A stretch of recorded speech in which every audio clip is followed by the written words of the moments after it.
30-minute naps trying to get this software where it needs to be for you guys. So when we're done with this webinar, give me about 30 or 40 minutes. Let me have some woosah time because I've been running since 6 a.m. And then I'll turn the support Skype back on and I'll help everybody. Does everybody understand that? Give me 1 if you do, 0 if you don't. Ones, ones, ones. Any zeros?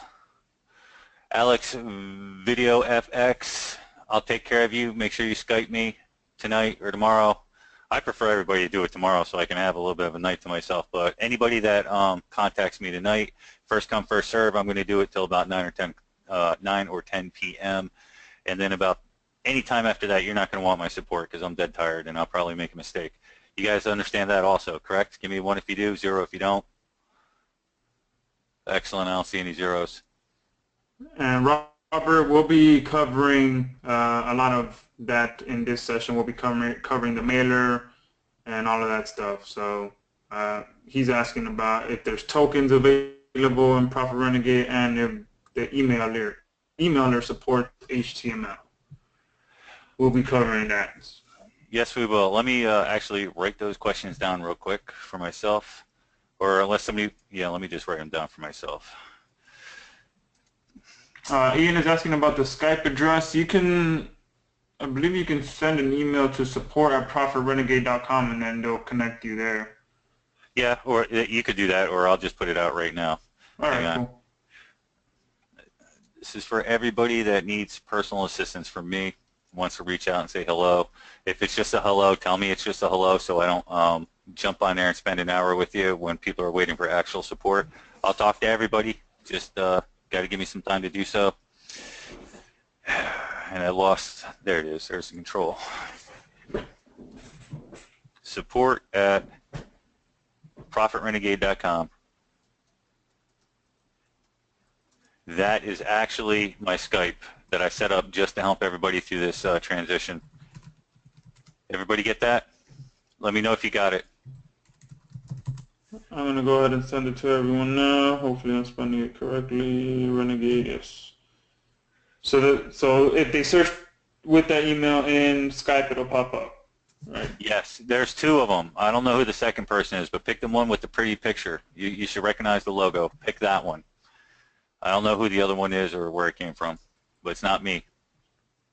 Perfect, guys. So just to clarify that, if you go to Skype and you add someone to contacts, you're able to search with an email address. You can search with that email and it'll pop up and add them as a contact. Yep, and just say you're a Profit Renegade customer and you need help, and I'll get with you as soon as I can. Like I said, first call, first come, first serve. All right. Hang on one moment, guys. I'm just getting... Let me know when you want me to send this screen control over to you. Just about 2 more minutes. All right, cool. Hey, Josh, are you recording too? I'm recording. Oh, good call, man. Let me see. Yeah, it's recording now. Awesome. All right, I'm turning Skype off right now. Well, no, I can't, in case Jen needs me. All right. You can go ahead and send the screen over in just a minute. Okay, you can go ahead. All right.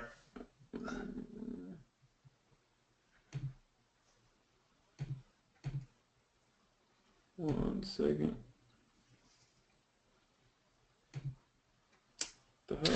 Mark Middleton, what do you need? Back office. Do you mean in the members area? Mark Middleton? Yeah, they'll be up there. They'll be in the Facebook group. They'll be in the membership group or membership area at some point. Where exactly, I don't know.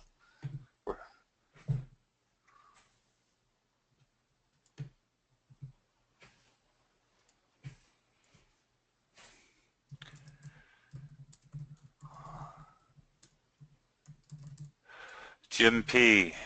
says in the U.S. Yellow Pages there is a print ad column, but it is always blank. And when exported to Excel, there is also a video column, but that is always blank. Yellow Pages is in the middle of a transition, Jim. Well, everybody. To 2 weeks ago, if you ran Yellow Pages, you got 15% emails. I noticed that less and less emails are coming back. I think they're in the middle of changes. I probably need to patch it in order to get the video and the print area to come back, or they removed it and I just haven't noticed yet. Do you understand, Jim? That would be considered a little patch, by the way. I'm usually on top of those really quick. Jim P., you understand? Give me a 1 if you do. All right. Mark is asking about us adding the webinars to the members area. Yeah, I'm sure we can do that. I'll send both links to Rick, and then he can add them in there. Mike said if I need to put this off, I can go get some sleep. Thanks, Mike. I think we got a bunch of other people that wouldn't appreciate that, though. All right, let's get started. Today, what we're going to do is we're going to go over a couple of functions that we did not before. Well, actually, real quick, if you were on the webinar last week or you saw the webinar last week, give me a 1. If you did not see the webinar, give me an X. I need to know if I need to go over anything I covered last week.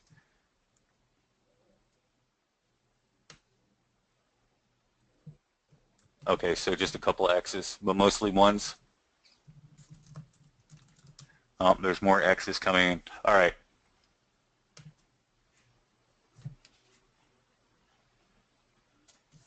All right, I'm going to completely start this from scratch then. You guys, the guys that saw this part last week, just bear with me for 5 minutes. I'm going to walk through it real quick. You can import and export all your controls. I mean your data. The way you import it is simply click on it like that. Wait until the green arrow, the green progress bar stops working. If this turns gray or white the way it is, don't have a panic. It's not a bug. It's to keep the video from rendering so quick. The more you put into it, the longer it takes. If you don't display it right away, then it displays faster. Everybody got that, right? So there's functions in these columns. I loaded in a mishmash of lists earlier and just compiled this big list. So what we're going to do is we're going to clean it up for the mailer. Everybody understands that's what we're doing right now. I'm going to clean up all this data so that we can send it to the mailer. Give me a 1 if you understand, a 0 if you do not. Excellent. All right. So the first thing is, since we're sending to the Dory, what I mean is massaging the list. In order to send it to the emailer, you have to prepare the data. If you were doing this by hand, you would look through an Excel sheet and you would take out any duplicates. You would remove any leads that you found without an email address. If you were trying to show them whether they had a mobile website that was working properly or not, you'd have to make sure that they actually had a website listed. So what we're going to do is we're going to clean the list real quick so the data is perfect for who we send the emails to. Do you understand that, Dory? All right, she does. All right, so the first thing I'm going to do is I'm going to come over to the email section because you can't send emails to somebody who doesn't have an email. So let's get rid of everything that doesn't have an email. For you guys that are familiar with this already, it's fairly quick. Today, everything I do with Profit Renegade is going to be a little bit slower than for you because we're running over the internet, we're running on a laptop, we're running through a VM, and on top of it, my computer just crashed, and well, it's just not running properly. So you're just going to have to bear with me. So we got rid of all the emails. We're going to come over here and we're going to get rid of anything that doesn't have a website. And then we're going to come over here and we're going to get rid of anything that doesn't have an address, a city, state, and a zip. And just like that, it's prepared for the mailer. Well, the information in the grid is. The next thing we're going to do is going to come over to the email settings. If you don't see the emails, if you don't see the email if this area right here where it's orange is blank, that means you don't have the email plugin. If you don't have the email plugin, then you can't do anything with the emailer. You can still export your leads, you can still clean them just the way I showed you, but you can't send them to the emailer and send emails. So if it's not there, that's why. So the very first thing we need to do is set up a campaign. I'm going to do a test campaign, and I'm going to click Add. And then I'm going to come over to my subjects, and as you can see, I already have a file listed in there. And this is how you put your subjects in a text file. It has to be a text file. just one subject over the next. Does everybody understand that? Kent wants me to go full screen. Let me cancel this and go full screen for you. Is that better, Kent? Can you see? Kent, William? All right, cool. Everybody else can see, no problems? Excellent. Okay, so I'm going to put the subject in it. Again, it has to be a text file. And if you want another subject, you just type it out, hit enter until you have all the subjects that you want. Again, everybody understands that, correct? Give me a 1 if you do, a 0 if you do not.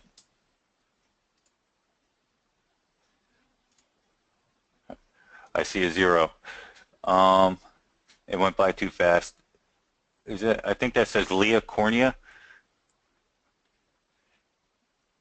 What part don't you understand?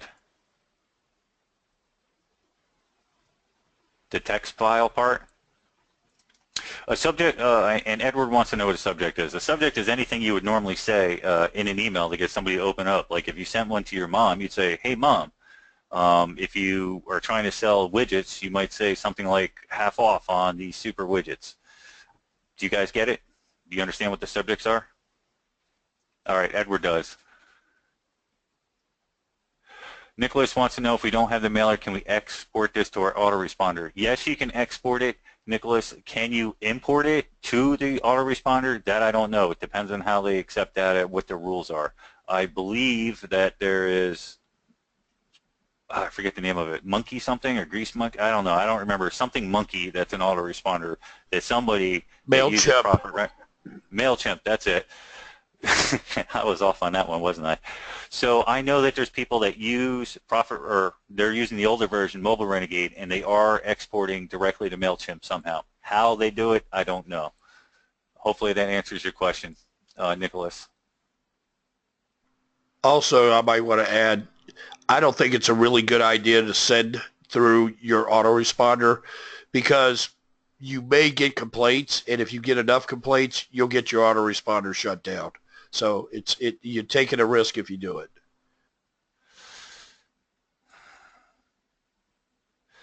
Plus we have email Renegade just for for a one-time payment right now. Most of those autoresponders you're going to be paying a monthly fee, so you can either use this and use something that you know works better than that, and you're not going to have those issues, and it's just a one-time payment. Right. Speaking of which, listen, I'm going to explain to you guys how to actually do email. I'm going to tell you a bunch of stuff that nobody will tell you. And probably some of what I'm going to tell you is going to be in direct conflict with, I'm air quoting here, some of the gurus that you've dealt with before. By the way, never call me a guru. If you want me to take you off the contact list, you call me a guru, and bye-bye. I'm going to tell, I know how to email. I know how to email well. I will show you how to do it. I will show you the proper ways to do it. You're going to have to use a lot of your own brain power. I will show you how to make this, how to make the leaps to make sure you're making the right decisions. But again, it goes against a lot of what other people are going to tell you, and depending on what section of the work that we're discussing, it may or may not be in the gray area. So not completely white and not completely black, but definitely nice and nice dark gray. Do you guys understand what I'm saying? Ones. Okay, great. So somebody mentioned that I forgot to dedupe these. So yes, I need to dedupe them. That's like one of the last steps you want to do is dedupe your emails. I'm going to do that right now. This actually takes a little moment.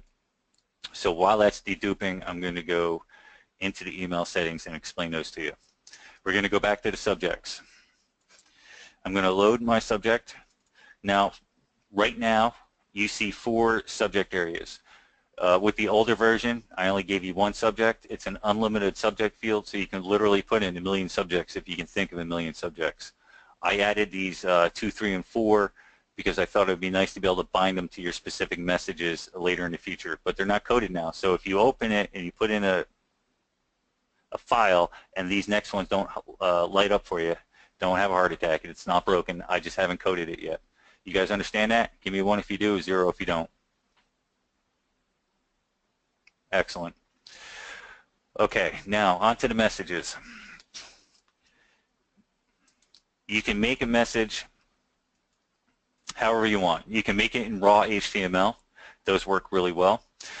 You can make it in flat text. Those work even better, in my opinion. For you people who are thinking about sending out a bunch of pretty images and the whole pretty website-looking email, I really suggest you don't do that. Those type of emails work best when it's somebody that you're already doing business with one way or another, like they're in your list that they have opted into. Then those type of quote-unquote newsletter or salesy, pretty emails, those work really well. But for first contact through scraping and then sending, you really don't want any of that. What you really want is a very short, very sweet text message. End of story. A first contact message is what I call it. So forget about the email. Forget about the HTML, forget about images, because quite frankly, most of the people you're going to send emails to right off the bat, they don't have the images turned on in their email client. So they're not going to see the images, and whatever message you send to them is going to look not correct. So you'd hate to spend a couple hours making something all pretty and send it out, and 90% of the people that get it aren't seeing exactly what you want them to see. Does that make sense, guys? Give me a 1 if you understand, a 0 if you do not. Ted Baker. All right, I don't see any zeros. Let me just answer Ted's question real quick. Let me find it. Ted Baker. I lost Ted, I lost your question. Go ahead and post that real quick. Nobody else post a question real quick.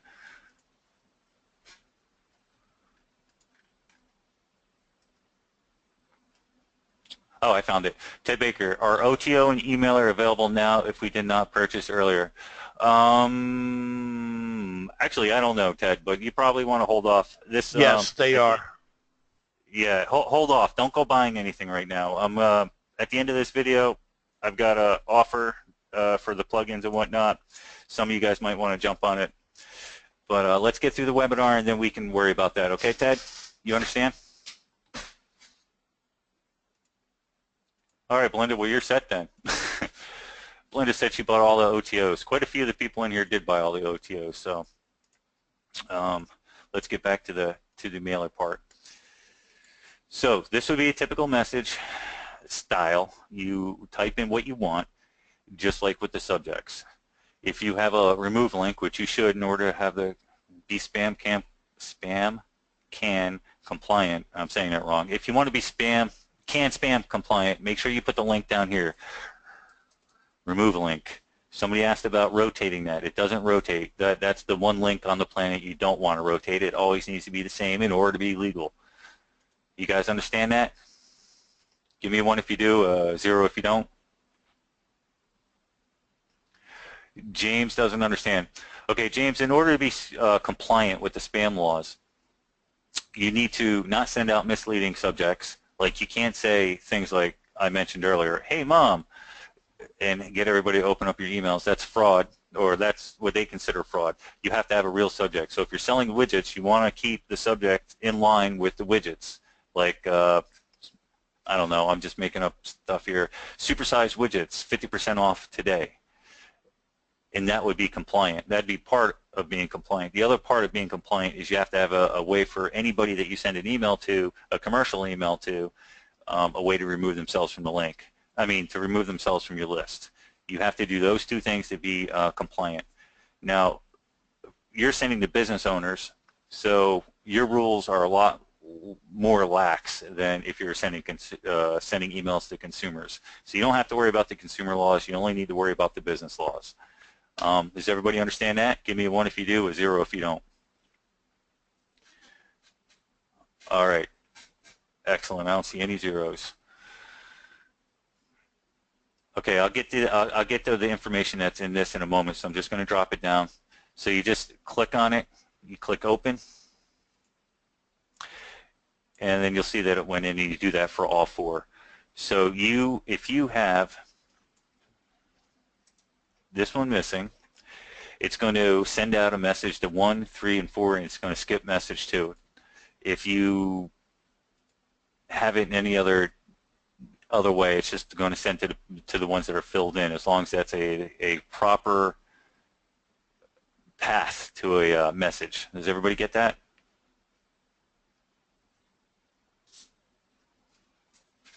Okay, good.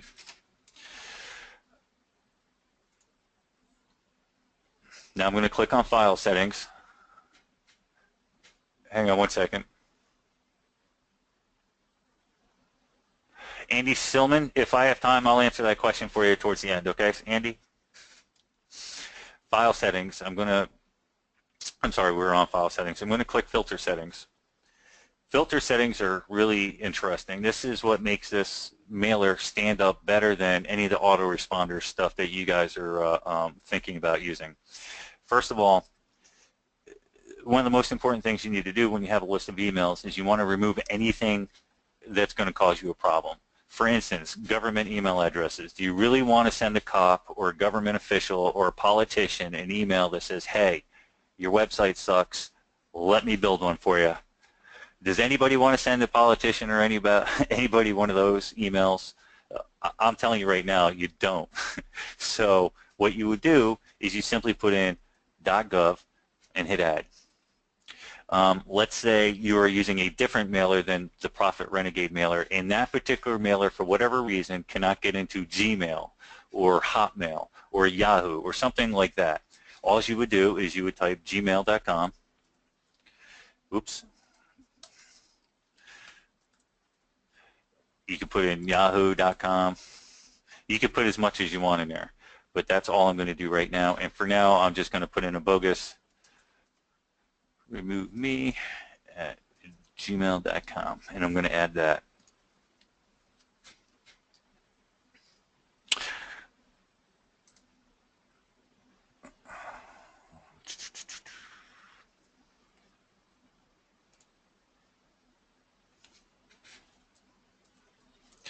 You have to set up a remove file. I forgot. So set up a remove file and put in a bogus address. That's all. You only need to do it one time.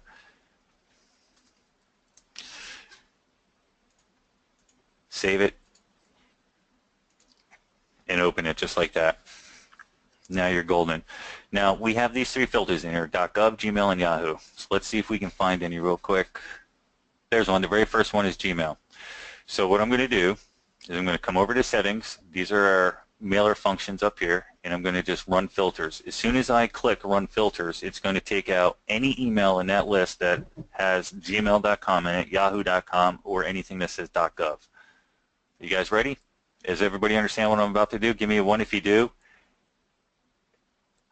and a 0 if you do not.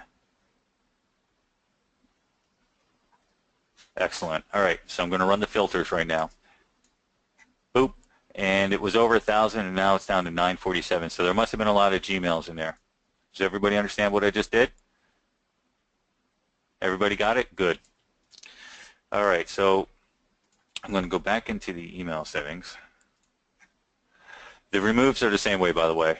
All you would do is, where is it? Clean removes. And anything that's in this filter list will be taken out of the grid. Does everybody get that? It's really important. You don't want to send to anybody that's in your remove list. And I'll explain that in a moment. And that brings us to the POP3 settings. Does everybody here know what POP3 is? If you do not know what POP3 is, give me an X. Okay, Les Holbrook. Oh, lots of X's. Okay. I think POP3 stands for Post Office Protocol, the third version of the Post Office Protocol. That's correct. And what it allows you to do is to have your mail on somebody else's server, like Gmail, or your web host, or wherever, and you put in the server, which is generally speaking pop3.yourdomain.com, and then your username and password, and it will go onto the mail server and download all your emails in that account to your machine, and then you can read them in a viewer. Does everybody understand that? Great. Robert Pierce wants to know why I dumped all the gmail.coms. Robert, that was just an example to show you how to use the filters, and I knew there was a lot of Gmails in there. I wanted the numbers to move so you could actually see them and they would reflect that I actually did something. No problem, Robert. By the way, Robert said thanks, everybody.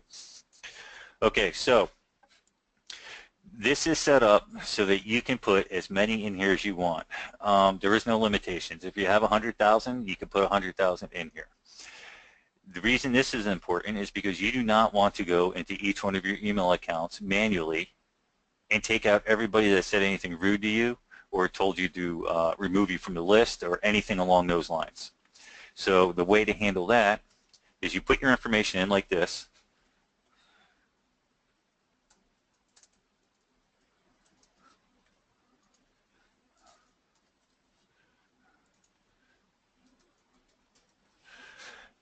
Make sure it's on the right port. That's the default port that most POP3s work on. If it doesn't work for you right away, out of the box, go to whatever your domain or your web server, whoever you got the email service through, and do some reading and find out what port their POP3 works on. And then you just simply click Add, and you keep doing that until you have as many in there as you want, and it'll look like that. The next thing you do is you set up the filters. Hold on, I'm reading a couple questions, guys. Mike Carlson is asking if you can use Gmail email accounts. Mike, this is not set up at all to use free emails like Gmail or Yahoo or AOL or any of that. Now, with that said, I have had people with Mobile Renegade use it with Gmail. I don't know how they did it. I don't want to know how they did it, and I never asked how they did it. So it wasn't set up specifically to use with Gmail, but people are using it with Gmail. Do you understand, Mike? And I'm not supporting a Gmail. I don't want to figure it out. Do you understand, Mike? All right, great. Nicholas is asking if this is only applicable if we have the mailer. This section of the tutorial that we're running through right now, Nicholas, that is correct. Okay. Now let's go back to these remove filters. What you want to type in here is just about every bad word you can think of. I mean that literally. Curse words. The F-bomb, the S-bomb, the U. If you could think of a curse word, type it in there. Then you want to do things like remove, remove me, take me off. In every iteration of anything that you can think of that somebody will say to you to get off your list. Do you understand what I'm saying, guys? Do you all understand what I mean by that, the filters? If anybody doesn't, let me know.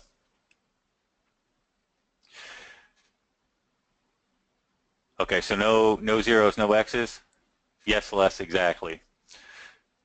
All right, so you put as much of that as you can in there. Now the program saves it all, so you just make sure you click the save, and then the next time you run this, it'll be all set up, and all you have to do is click start and make a choice, download all, which means that anything that comes back in there will go into your remove list. And this is very good if you want to catch any of what I call bounce backs.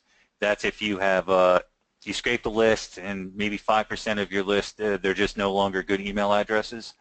So you send to them and then they bounce back. Now you would never be able to take them out of your list unless you clicked download all. If you do that, the bounce back email addresses will be put into your remove list. So every time you send, you're technically cleaning your list and you're making it better and better for sending. Does everybody understand that?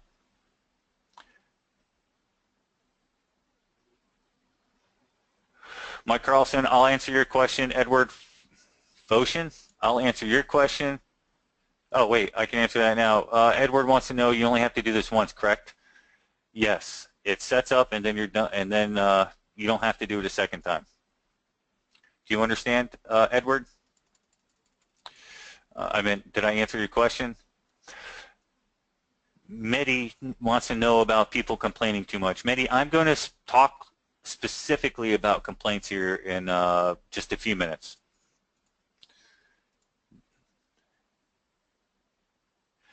Thomas, that's once forever.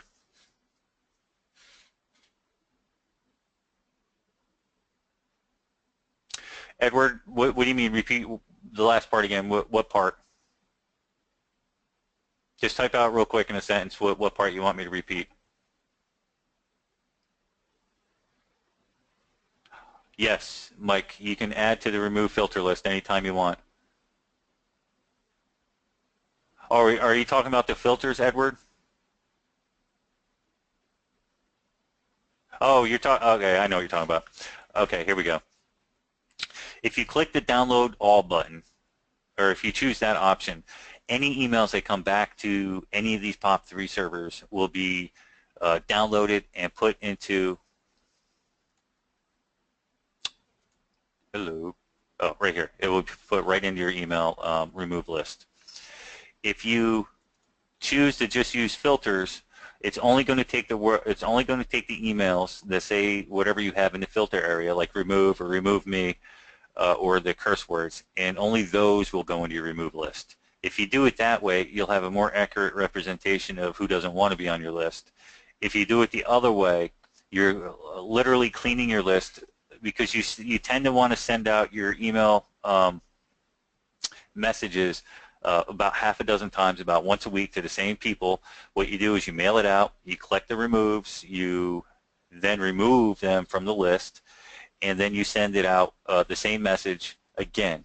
And after every time you do that, you're going to get sales. So the first time you get a certain amount of sales, second time you get a little less sales, third time though you generally speaking get more sales, and so on and so forth. After about the fifth or sixth time, you take that working ad and you put it aside and you hold on to it for like 2 months, and then you start the cycle all over. Does everybody understand that? Everybody gets that? Yes, Edward. Anybody not understand that? I know I kind of convoluted that a little bit. All right. So we hit file settings, filter settings, and POP3. Before I turn this POP3 off, does anybody have any POP3 questions? POP3 questions. Going once, going twice. Yes, Mike Carlson, you do use the same email message 6 times. What you really want to do is you want to make a message and test it. See if it gets you any traction whatsoever, whether it's traffic or sales or whatever. You want to see if it meets your goals. If you get one that works, you then want to turn around and you want to make 3 more very similar, and you want to test those. Once you have those 3 tested, and you know those 4 tested, and you know they're working ads, you want to send that batch of 4 out. You want to rotate through that batch of 4 for a week. Then you want to cool it for a bit, and then you want to do it again. As long as you're removing your removes, you're not making anybody mad. If you send the same message to the same people that are telling you to remove, you're going to have problems. But if you're only sending it to the people that have not complained, the more times you send it to them, the more likely they are to get familiar with it. You remind them. Oftentimes they'll see the first email and say, oh yeah, that interests me, but they don't have time to do anything about it. So the next time they're like, oh yeah, I was totally interested. And the third time they're like, oh, I need to do it right now. I might never see this again. Do you guys understand? Yes, Mike Carlson, if you miss one, you can remove them manually. Everybody give me a 1 if you understood what I just said. Whoever asked if you could change the message, yes, absolutely. Les Holbrook, yes, it rotates POP3s. It rotates the messages, it rotates the subjects, it rotates the POP3s, and it ties them all together with the campaign settings so that you can do it pretty much whenever you want, however you want. That's what the campaigns are all about. You guys understand that? Ones and ones and ones. Mehdi thinks it's brilliant.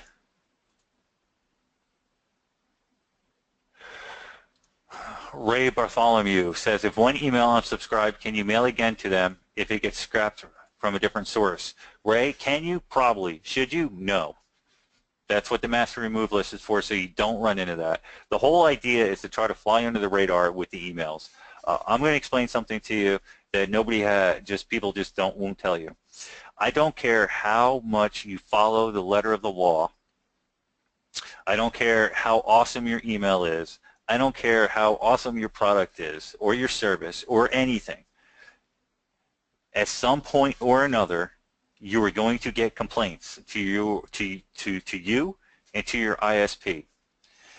So if you're going to send mail, I suggest you get yourself a virtual server, because once the complaints happen, your ISP either calls you up and says, if you do it again, I'm turning you off, or they just turn you off.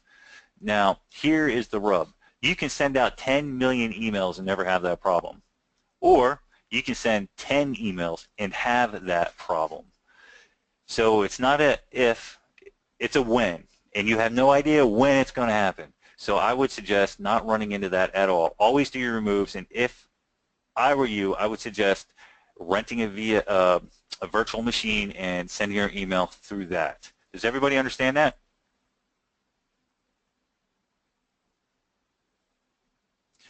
Ian wants to know if I'm doing training series videos. Yes. He also mentioned that the audio is fragmented. Is everybody understanding what I'm saying, or are there audio problems? Are you guys having problems hearing me? Give me a... You're clear as day on my end. Okay. Everybody, it seems like it's just one person. Whoever's having the hearing problem, I forgot your name. Yes, I will be doing training videos. That's what killed my computer today. I was actually doing a training video and it went belly up. Michael Kelly wants to know where to look for virtual servers to handle emailing. I'm not sure. I'm going to compile. I know Steve, the support guy. He has some that he uses that he recommends. I'm going to see if I can talk to some of the regular customers who use virtual services and see if they're willing to cough up some information. If it is, I'll put it in the program somewhere and let you know it's there, so you guys can go look and see if it's a right fit for you. You guys understand that? You guys understand? Give me one if you do. Whoever was just asking me the question about finding virtual servers. The one I use is dirt cheap. It's $10 a month. Works great with Profit Renegade. Mike Moffitt, yes. To answer your question, yes. And I'm going to get into that in just a moment.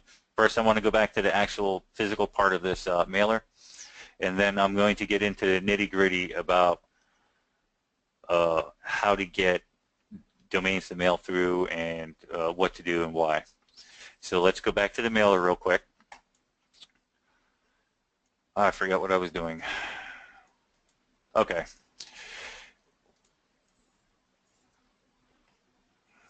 Does everybody see this orange one that says check against master? If you see that, let me know. If you do not see it, let me know. Everybody sees the orange button that says check against master?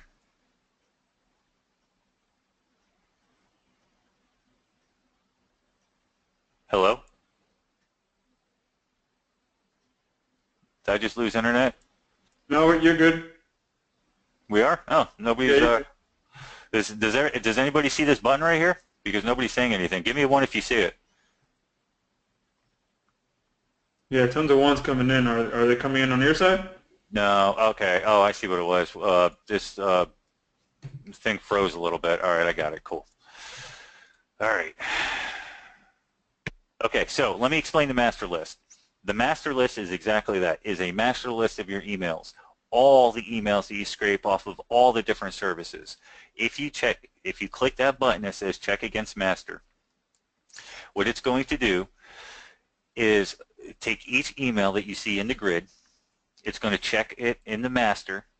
If it is in the master already, it is going to remove it from the grid. It's just going to go bye-bye.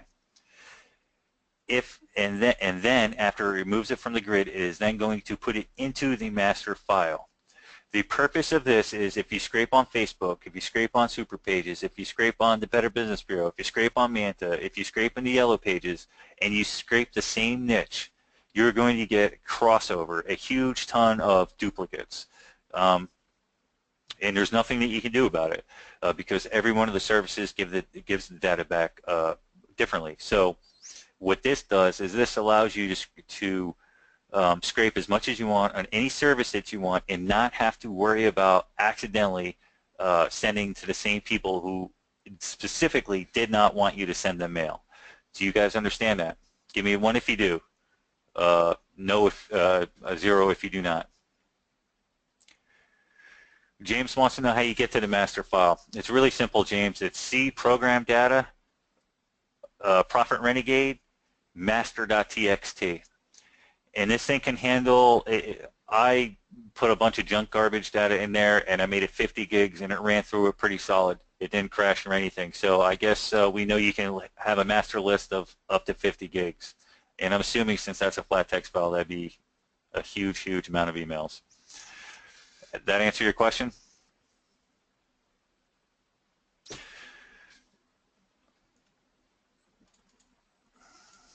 Okay, somebody's asking me to post that. Just remind me, and I will post that. Okay, Ann? All right, so now here's the bad part about the master. It's not really bad. It's just you have to be aware of it. If you tell this to check against the master,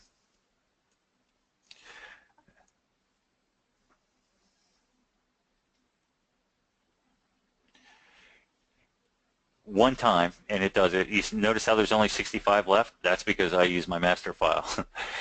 I use it quite extensively. Now,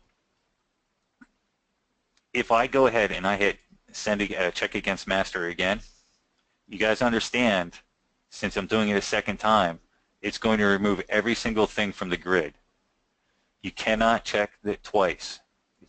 When you check it the first time, it checks against the master, and then it takes everything in the grid that's left over and it puts it into the master.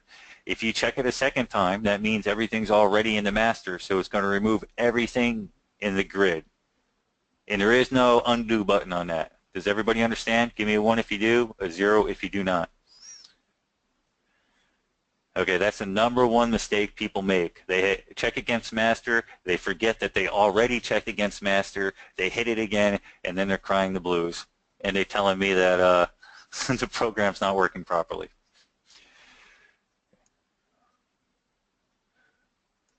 Belinda, Ray, and James will answer those questions, or Ray and Belinda will answer those questions later. James, you're correct, it is dangerous. But, you know, you got to pay attention. Software to make money, not software to play games, right, buddy? All right. And this, once again, once you have your subjects in, once you have your messages in, and once you have a campaign set, in order to send them to the mailer, all you do is click this button that says send the mailer. And of course it just turned off. I wonder if it's because I ran it against the master list. I've been testing that all day long and haven't had that problem. Or it's because my computer just got screwed up before we started. Let me run that again. This is the problem with doing live webinars, right?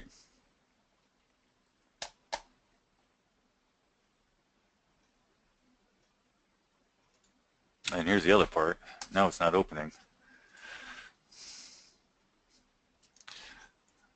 You might want to check Task Manager. Yeah, there you go. Yeah, that's what I'm doing.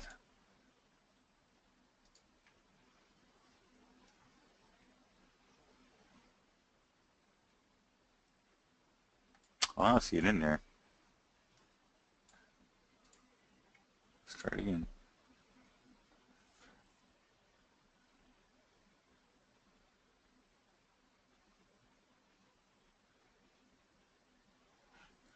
Dale, that's not a bad idea. Hang on, guys, while I'm reading these questions and trying to figure out why this isn't starting.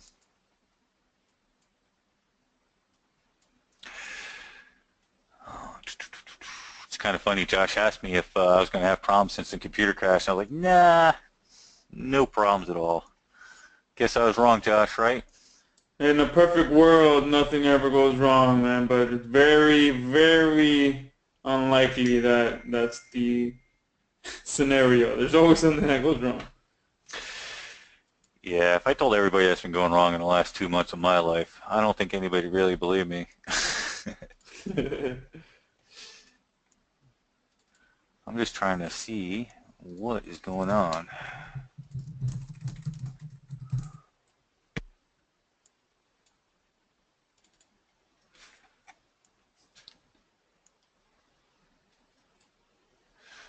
Oh, it's just killing me.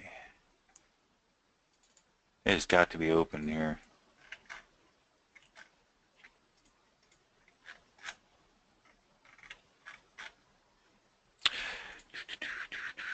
Well, I'm glad I told you guys my stuff crashed just before the before this webinar.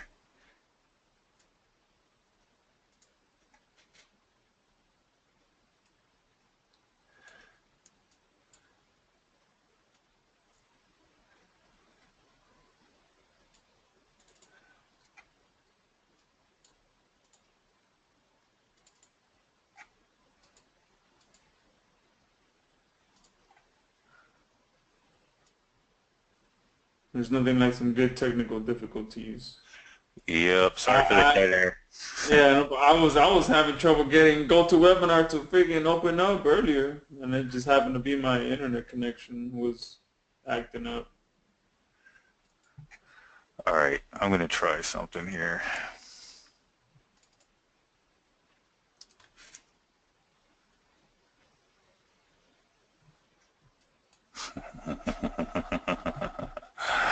All right. I'm just going to undo everything that we just did. So, all right, so that's done. We need that.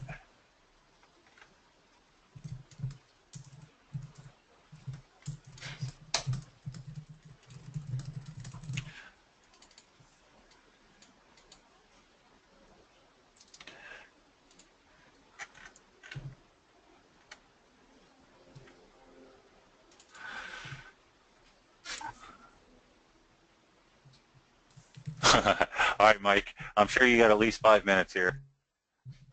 Alex, Video FX, the mailer EXE is what sends the actual mail if you have the plugin.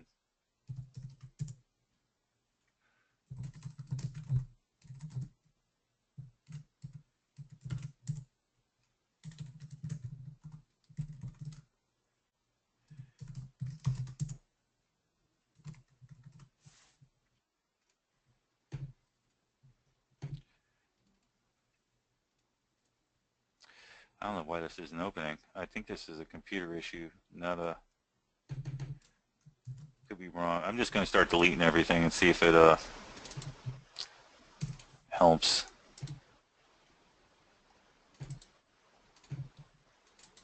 I don't know if we just found a bug, guys, or it's my computer. But you guys just give me a moment. Sorry it's taking so long. That looks all right.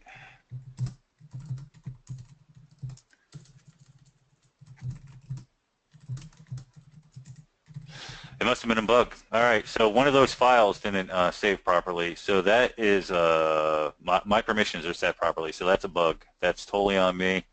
I'll find that tonight when everybody's sleeping. I'll find out what that problem is and take care of it. You guys understand? Everybody understand? Cool. All right, awesome. And I'm working on this as fast as I can, but honestly, between trying to do the supports and trying to do the videos and trying to fix the mistakes I made during the hurricane, and by the way, I still clean my yard. I still got what they call a widowmaker on the side of my house that is being dealt with tomorrow, and that tree is just a monster. You can understand why I'm a little behind on everything. So thank you, by the way, for being so patient and diligent. I really appreciate it. All right, so we're going right back to the mailer, but I'm going to import the data. This is going to take a hot moment.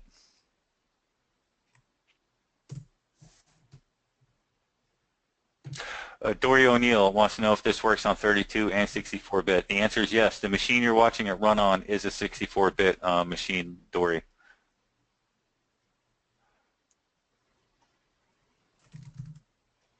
Dale says, come move to Australia. They don't have their disasters, but honestly, I don't like getting eaten by crocodiles, so going to Australia is actually on my bucket list. I really plan on doing that. I like to take photos, and I love animals, so one day. And we live in Florida, man. Gators aren't an issue here. They're everywhere. Yeah. Yeah, gators ignore you. Crocodiles, they try to eat you. Thomas Anderson says, Rick, this is an awesome map. You need to make no apologies or explanations. Well, Thomas, thank you very much. I appreciate that, but I don't want anybody sitting here wondering what the hell. So I try to be as clear, as concise as possible. Plus, you guys trusted me to give me some money, and you never even heard of me. So I don't know what to say. Thank you. I guess that's what I should have said. And Ann says she appreciates me. Thank you, Ann. I appreciate you. All right, so let's go back to the emailer that I now don't have set up. Subjects. I killed the INI file that saved all this information, so I got to reset it up. But as you can see, it only takes a few seconds if you're prepared.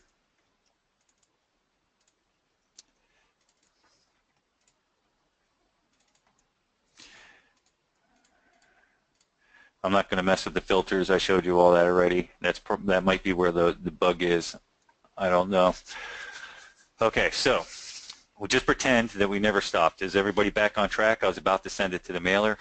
I think I made the mistake of saying, and this is how simple it is to send to the mailer. So here we go. So it's all set up. You ran your filters. You checked your removes. You checked against your master. And then you simply send it to the mailer. When this green line makes it all the way across and then disappears, as in just it goes away and you don't see it anymore, then that means it's successfully sent it to the mailer with no issues, just like it just did. See how it just disappeared? If it hangs at the end of it, or it looks like it's done but that green line's still there, that means something went wrong. That is not a bug. That is done on purpose. It's a visual representation so you know what's happening, okay? This software does a whole lot, so I try to give you as many visual clues as to what it's doing. Do you guys understand that? If it appears, runs across, and disappears, it went perfect. If it appears, makes it partially across or even all the way to the end but never actually disappears again, something went wrong. You guys got it, right? One's for yes, zero's for no. Somebody, I saw it whip by, somebody asked if there's a preview to the email before you send it. No, there's not. Make sure you know what it looks like before you send it, or send yourself a couple test messages. Somebody, I think it was Steve Hayes, actually, the support guy, I think he mentioned having some type of viewer in there. I kind of like the idea. I don't think it'll take a lot of work, so as I have time, I'll add that in there, whoever asked me about that.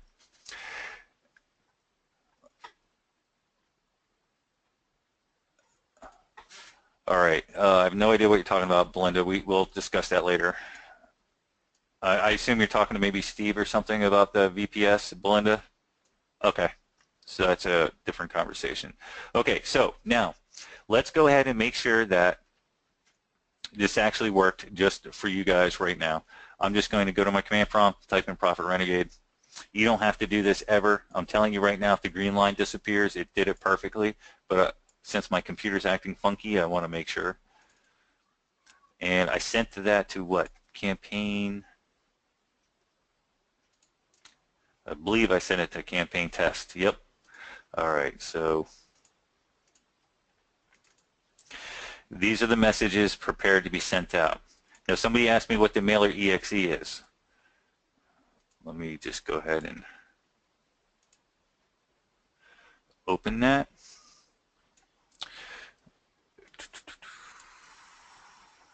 Hang on, let me finish doing that. All right.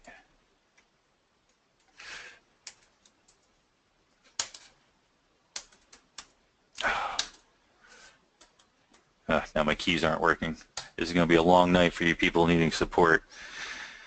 Unbelievable. All right, so here's the emailer. The emailer is completely dependent from Profit Renegade. What that means is you can literally use Windows Task Manager to tell it to run your campaigns while you're sleeping. So if you're, asleep from midnight to 7 in the morning, you just go into Windows Task Manager, tell it to run this. You already have the campaign set up, so it'll just turn it on and send out mail from midnight till 6 a.m. or whatever settings you have. It's like 2 or 3 buttons you need to click in the Windows Manager, and that's it. There was no reason for me to code it into the mailer itself, and quite literally you can have several of these open at one time, but you don't need to. I know people who do that. I don't suggest you start off like that. So let me walk you through these settings real quick. In order to put information in, you put in your SMTP server, you put in your POP3 server, you put in your first name, you put in whatever name you want it to come from, and then you put in the email address.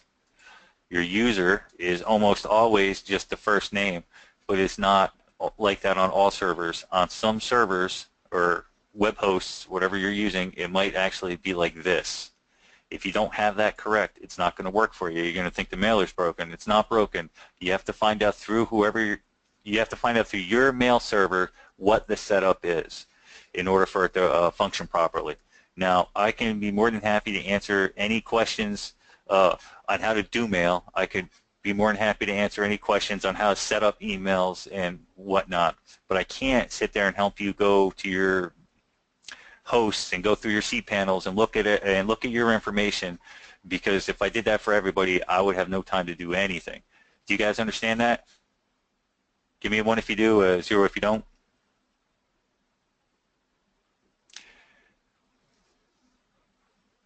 Okay, great. Excellent. I want to help you guys as much as possible, but there's a fine line. I gotta do the balance between helping you guys who have issues, programming the program and continue to update the program, and of course I like to make money, so I got to keep making new crap to make more money. So I got to find that balancing point for all of us to be all happy and copacetic. You guys get it, right? I'm sure you do. You're all business owners. All right, so somebody asked me an important question. I'm scrolling through trying to find it. Hang on a second, guys.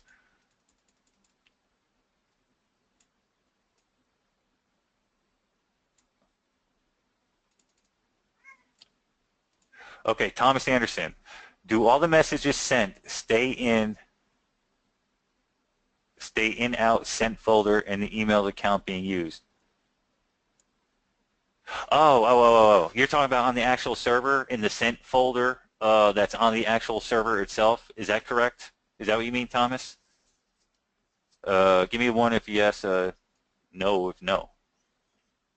Thomas, I'm talking to you. Okay. I believe if you're using a web account, I believe most web accounts nowadays have an option for you to uncheck so that your sent mail does not stay in the sent folder. If you don't uncheck it, I'm assuming it does stay in there. But this program specifically does not handle that at all. Do you understand, Thomas? Excellent. Okay, so once you have your information in, you just click Add. And then it will put it in this box here. And if you want to edit it, you just choose the one you want to edit. And just like with the keywords and the locations on Profit Renegade, if you click on it, it pulls the information out. You could edit it and just add it back in there. There is no limitations, or I'm sorry, there is a limitation on the amount of accounts that you can put in here. The limitation is 137,000 accounts. That's your limitation. If you have more accounts than that, I don't know what to tell you. Do you guys understand? So you can shove as many accounts in here as you want. That's important for you to understand. So if you understand, give me a 1. If you do not understand, give me a 0.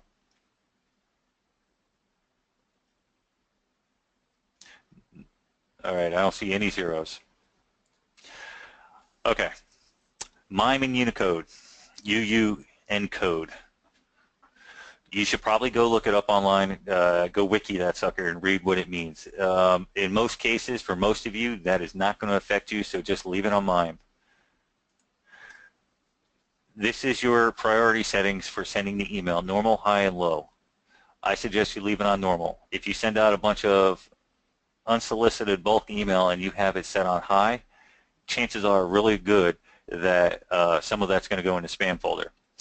If you put it on low, what happens is everybody else's mail gets delivered first, yours gets delivered last. So literally speaking, you send a mail today to John Anderson over there, and John Anderson doesn't get your email for a week because everybody else's mail is coming in first. Does everybody understand how that works?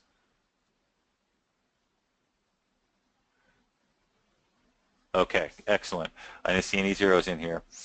HTML. If you want to send out HTML, you can do it 2 ways. You can make your HTML advertisement and then open it up in a text pad, copy it out, and put it into your message area. That's the one way to do it. Or you can actually literally save the HTML page, change the extension to .txt, and then check this button that says HTML. Again, I highly suggest you don't send out HTMLs unless you're using this as an autoresponder to a list that you're already familiar with and you've got a lot of action or back and forth. So half of these options here I won't even really mess with. A receipt is just that. If you click that, every time they receive it or open it, or maybe both, I don't remember which, you get a receipt back saying that that action happened. You really don't want to do that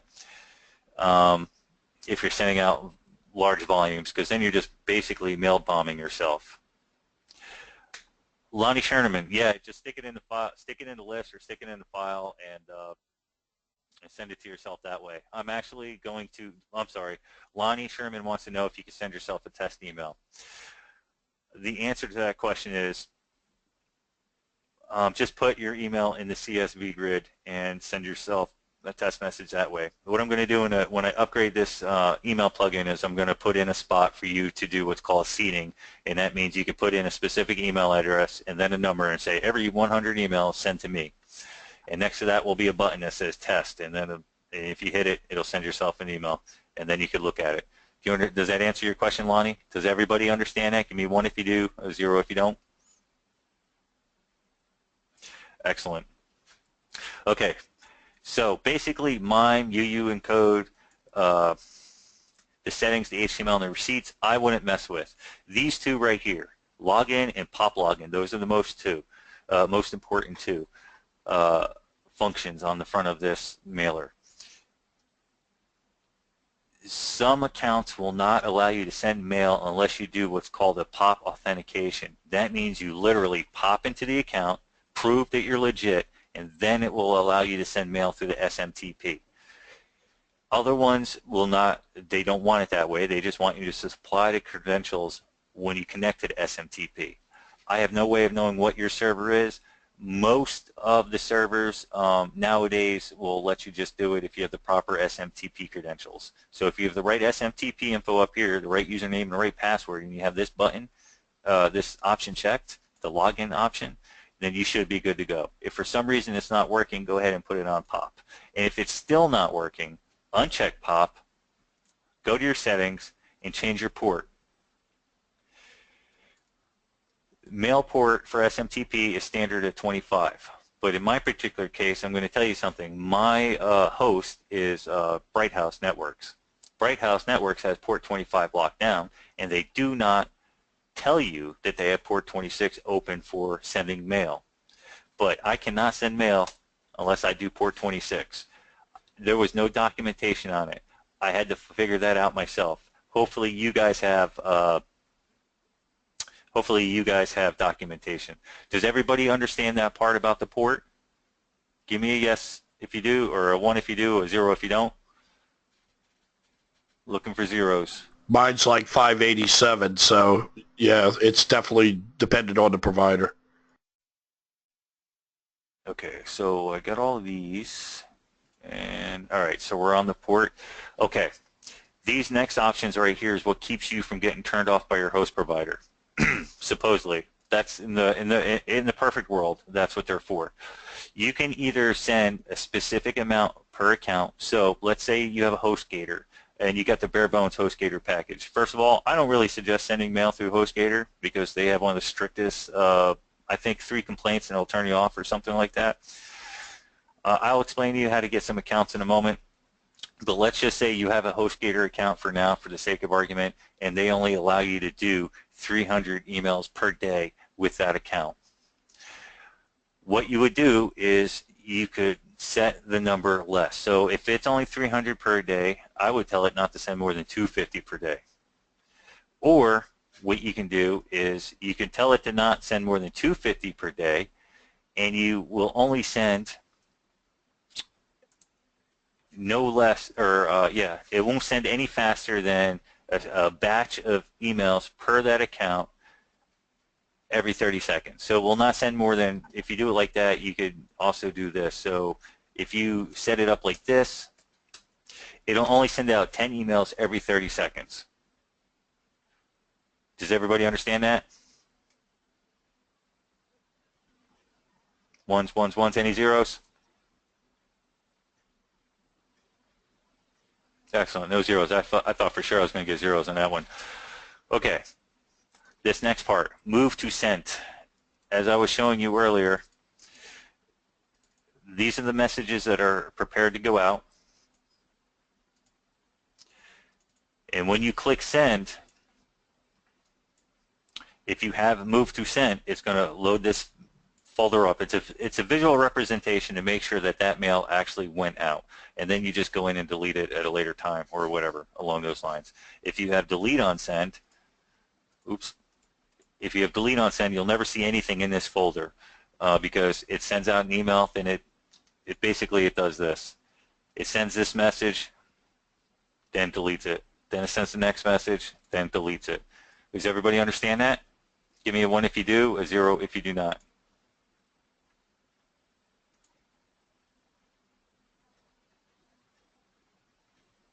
Excellent. All right. And this is where you choose your campaign. Now,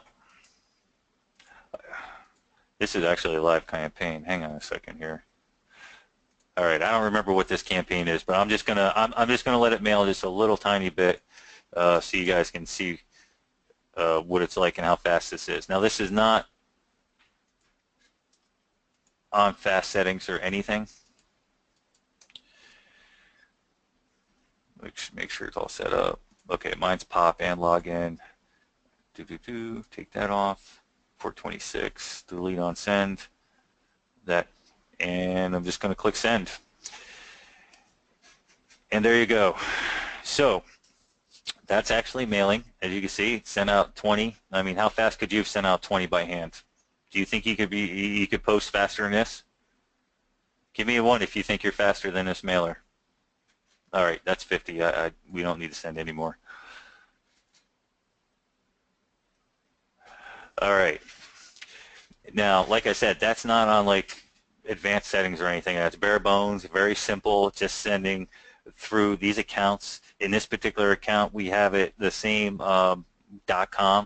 Well, I'll explain in a few minutes as you want to do that different. In this particular case, the way I have this set up, it's going to send 300 through this very first one. Then it's going to send another 300 through this next one. And then it's going to rotate to the next one and on and on and on until it hits the end of the list, and then it's going to start back up at the top. Does everybody understand that? Okay, now that's a very important thing. So if you don't understand or you think you kind of sort of get it, let me know, because it's really important that you understand that. Yes, Michael Kelly, I can review again. When you click send, it's going to take these settings and these accounts and work in tandem. So in this particular case, I have it set up to send 300 per account. So it's going to send out 300 through this top one. And when it reaches 300, it's then going to go to the next one in the list, and it's going to send 300 to that, then the next one in the list, 300 through that, and it's going to do that throughout the entire list. And then when it reaches the end, it's going to start over at the top. All right, Michael Kelly gets it. Excellent. Hey, I need to pause this for a moment, guys. Can somebody talk for like 2 minutes? Josh, Steve, anybody? Yeah, I'm here. All right, cool. Could you just talk for like 2 minutes? I got to hit the head, man. My eyeballs are floating. Yeah, no problem. Awesome. Let's see if there's any additional questions here. And guys, just like we mentioned before, there's a reason why we built the emailer the way we built it, and with the options that you have, because it's going to help you to get the best deliverability using it the way that we're showing you how to use it, and using it with the leads that you'll be finding with Profit Renegade. I know many of you asked about using other services, importing to other services, but just think about that. I mean, you're going to export leads from Profit Renegade and take it to a pretty big box company to import your leads and try to start emailing them right away. That is a quick way to just get your account shut down. It's just going to be a waste of time because, first of all, even me, I've tried importing a list of leads that have opted into my pages. These are people who requested to be on my list, and I've still gotten rejected on both Aweber and GetResponse. And I've tried to show them that these are actual people who signed up on my website, and they still didn't allow me to do it. So some companies may allow you to import, but for the most part they won't. And the ones that do, and if you get too many complaints right off the bat, that they're going to shut you down right away. So there's a reason why we built this email plugin into Profit Renegade. There's a reason why we offered it to you guys at a one-time price. So definitely recommend you guys using this if you haven't purchased it yet, using this instead of trying to go and import your leads into somewhere else. But one thing that you can do is start mailing them with the email plugin, and if you could send out something like a survey or a link to a squeeze page, and then get those people to opt in to a different autoresponder service. So that may be an option there as well. But we definitely recommend using the email plugin first, and using it the way that Rick is showing you guys how to use it. So just wanted to touch on that again. Alex says, you already have the recording. Can we have the link to the 90-minute webinar offer that's bonus number 3 of Mobile Renegade? That would be up to Rick. Someone is asking about a webinar for Mobile Renegade. I think I talked to Rick about that before we launched, and I think he told me that he had issues recording it or something, or he had it on a computer where it got lost. I don't think he has access to that webinar anymore for some reason. Yeah, I remember. you're close. I forgot to hit record. Yeah. Yep, nope, I screwed up. I forgot to hit record on that one. It's the other webinar that got eaten with the computer error, but not that one. That one I just forgot to hit record. I actually am going to be doing a repeat, if you will, about some of that in the future, probably a couple of weeks. I need to come up with there. I need to get this thing solid for you guys. I need to get through the 10,000 supports, and then I just need a moment to breathe. And once I do that, I'll start doing some webinars that are training webinars just like this, including sales. I know you guys know that I'm a sales guy, and I like talking about it. So if anybody wants to hear or talk about sales, just let me know, and I'll work it into the webinar and answer your questions. Everybody got that? I think that's Mindy who was asking. Yeah. Yeah. All right, good. Okay. Medi, I believe. Yeah. All right. So you guys all want to be budding salespeople, huh? Is there any actual salespeople in here? Type I'm a salesman if you are, but only if you're a real one. Okay. There's one. Yeah. Belinda's the salesman. Lorenzo, I am. Les Holbrook. Oh, Les. Everybody's saying they're salespeople. Yeah. Well, they better be, man. That's what brings in the cash, no matter what. You got to sell something. Lead broker and lead software queen for years. That's Belinda. Oldie but goodie. Good. Awesome. Look, I love talking to people who know about sales. Sales is my passion. Okay, this computer stuff, I like it. It's nice, but sales is where the money is at, and I like. I just love doing it. And so if you guys, we could talk about closing, we could talk about openings, we could talk about hot leads, cold leads, warm leads, we could talk how to take penny leads and turn them into real leads, which is what this software is especially designed to do. I'm a phone guy. I'm okay face-to-face, but really you get me on the telephone and I'm going to get you if you have any interest in what I got whatsoever, and money. So let's get back to the mailer part. Again, everybody understands it rotates through each one of these that you have listed below. It just rotates through until your list is depleted. Everybody understand that? Once again, give me a yes if you understand that, a 0 if you do not. Excellent, excellent. I don't see any zeros. Okay. Now, let me go into the gray area. If you guys have a pen and paper, this is the time that you're going to want to use it. I'm going to explain a few things that has absolutely nothing to do with this software at all, but it is going to help you get as much email out as you want. And the last time, I think it was last week, I asked you guys to let me know which one of you were interested in email. So why don't you do that again real quick. Yeah, I know, Mike. I'm sorry. I'm confusing myself with the ones and yeses. Let's just from now on, if 1 equals yes, 0 equals no. And I'll try to remember that. Okay, so I'm seeing a lot of ones, so there's a lot of you that want to do email. So let me explain to you the way I do email, and then you can decide for yourself if it is what you want to do. First of all, I never mail like you just saw me do this. Okay, in my world, that is a taboo no-no. Um, I never, ever, ever, ever, ever, I cannot stress that enough, ever send emails from my personal home or business internet service provider. That'll work, Jim. So I suggest that you don't either. It doesn't matter if you go to the coffee shop and you get on their shared internet. It doesn't matter if you buy yourself a VPS for $8 or $10 a month, or 20 VPSs for $8 or $10 a month. I would do anything it takes other than sending mail off of your direct computer, because once again, it's not. Can you have an issue? It is you will have an issue, and you just won't know when the issue is coming. It could be after a couple hours, it could be after a couple of weeks, it could be after a couple of months, and you just don't want to deal with that. I mean, I don't know about you, but my computer only crashes when I'm in the middle of doing something important or I'm on the way to a meeting. I only lose my internet connection when I have a webinar about to happen. I only lose the electric, when I think the last webinar we were about to do, I lost my electric for a couple hours just before it. So like mailing, I mean, like the software, you don't want to take that risk. So if you understand that, let me know real quick.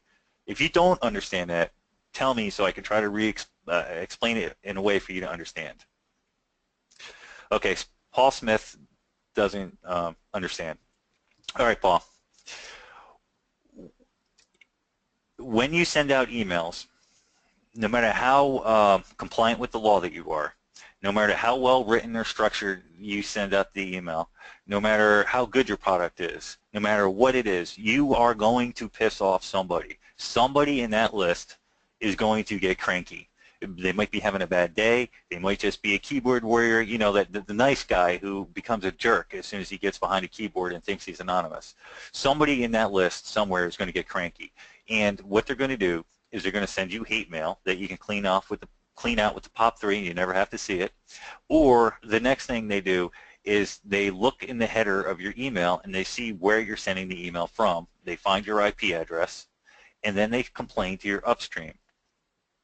Once they complain to your upstream, they start keeping a tally. If you get 5 or 3 or 2 or 500, depending on your ISP, they will either call you and say, stop doing it, we're going to shut you off, or they just shut you off. And not to mention, if you're sending it from your house IP, eventually you're going to get that IP address blacklisted, which means for the first few days or the first few hours, every single thing you're sending is getting into the inbox, and you're making money, and you're happy, happy, happy, happy. And then a couple days later, you wake up, you go to send the mail out, everything looks like it's working properly, and you're not making any sales, and you're wondering what's happening. What's happening is you were probably blacklisted because somebody was cranky and decided to say, hey, this was spam, even though it wasn't spam. Do you understand now, Paul Smith? Okay, excellent. Based on that last little stuff I said, does anybody have any questions to that? Ann Schilling, the solution is to get a VPS or to go somewhere other than your house to send the email. A VPS is the best solution because you can mail on it until you get blacklisted, or they shut it off, and then you just get another one. It's like $8 a month, $10 a month, maybe 30 if you get like a super setup, and it's really easy to set up, install the software, and start scraping and sending. It takes literally 10 minutes. So you would have a different IP address, and then you're unblocked. Does that make sense to everybody, or specifically whoever asked me about the solution? Ann Schilling said yes. Okay, great. Any other questions about that particular? No, Mindy, you don't really need a VPS for scraping, but if you have one for mailing, you might as well put the scraper on it and scrape.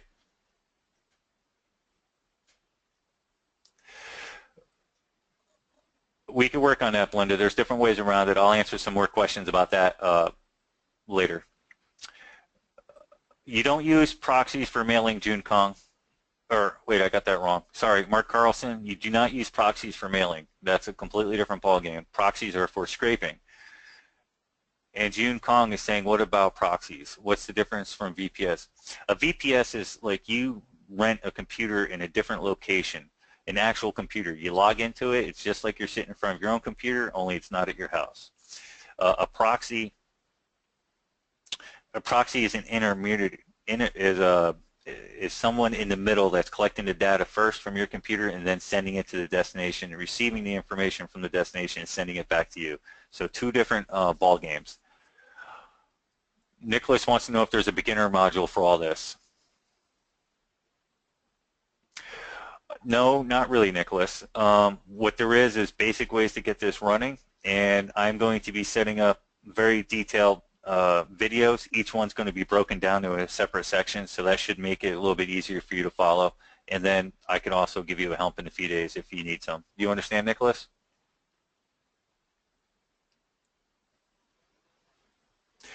Lonnie wants to know if you'd want a Windows VPS. Yes, you would want a Windows VPS. And you're more than welcome, Nicholas. Okay, now let's talk shop for a minute. This is the gray area I was talking about. So now you know I never send from my house. You should also know that I never send using legit information at all, period. What I mean by that is I do not take the credit card with my name on it, go online and buy hosting. I do not go online and buy domains. I do not go online and buy anything with it, period. What I do is go to Walmart and I pick up green dot cards, preloaded. You can get them. I think you can get them up to 150 bucks, but I always get the ones that are like $30 a piece. I then take that green dot, I jump on Google and I search for cheap web hosting with a free month trial. And generally, what they want is somewhere between $1 and $5 off of that credit card to prove that it's legit. And then I sign up with that information. And that is how I buy my domains, and that is how I buy the hosting. Does everybody understand that?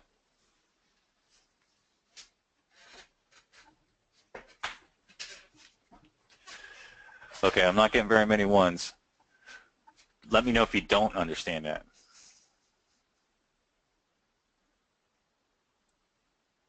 Okay, here comes the ones. Okay, so you do understand. Okay, Armando wants to know why. Armando, because I don't want to lose my internet and I don't want anybody to call me up in the middle of the night because they found out what my IP address is, which has happened. I have literally sent out email and had a guy call me at 3 o'clock in the morning telling me that he did not appreciate my emails. And so I no longer do that. And if you sit there and you buy a domain and you buy hosting with your actual name and you send out emails to a website, or if you send out emails to people linking back to your website, that's exactly what's going to happen. People are going to find out your information and call you. Anyway, so that's up to you if that's how you want to do it. That's what I do. I use the prepaid Green Dot credit cards and I buy as many of the domains as I can for that $30, and then I shove that into the mailer, and that usually gives me anywhere between 5 to 20 accounts, and then I mail the campaigns until those domains are blacklisted. Does everybody understand that?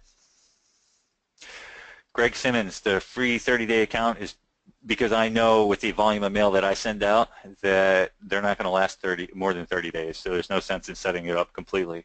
Does that make sense, Vincent? Or whoever just asked me that?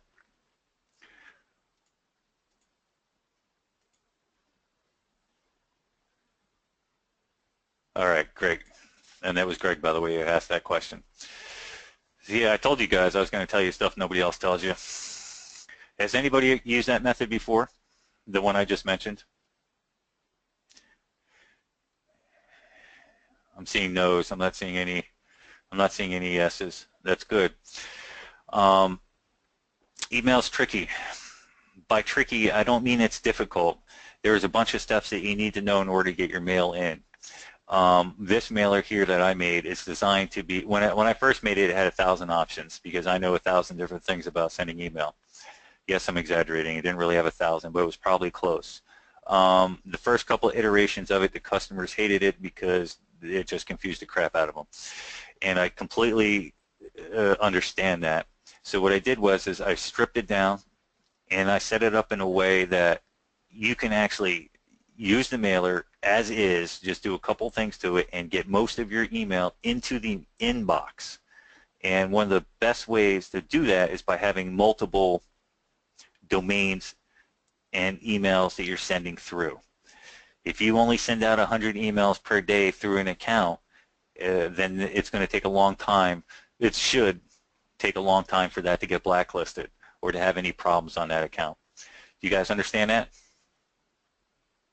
Belinda, I'm a techie person too. I love lots of bells and whistles, but I'm telling you, there's a point where people's eyes just glaze over and they're like, oh.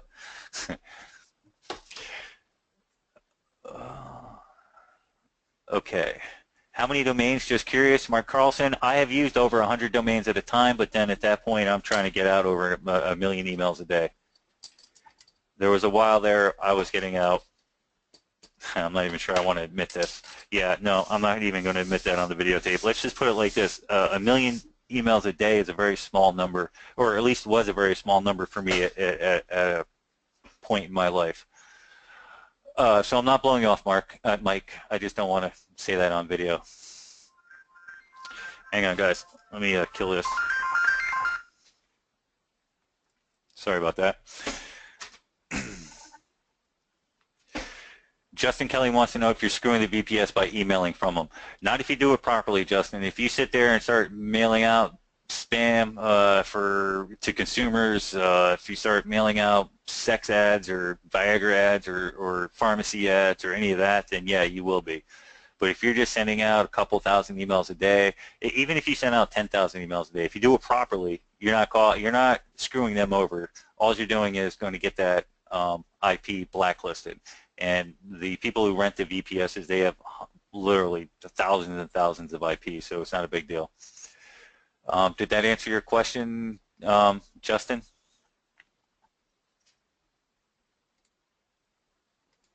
Okay, great. Mike Carlson is saying, I'm confused. Why use a virtual server if you go set up multiple hosting accounts? I don't understand.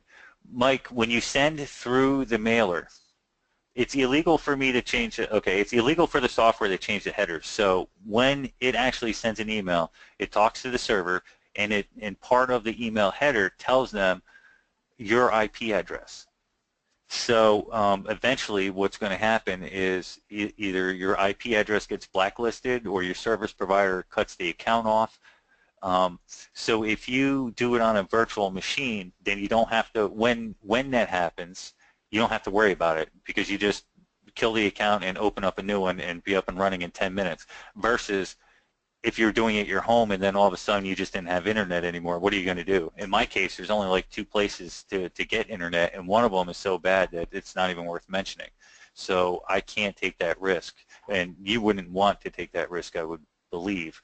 Do you understand that, Mike?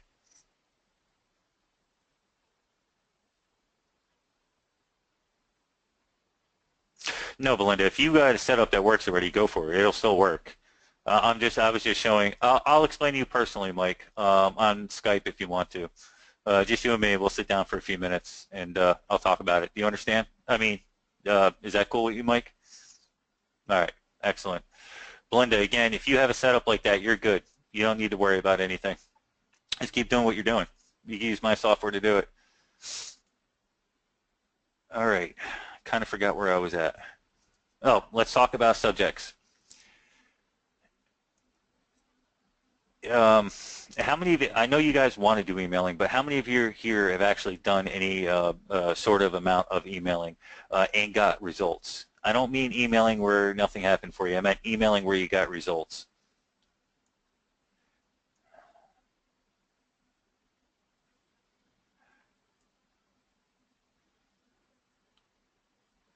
Okay, so only a couple of people. All right, so let me explain that.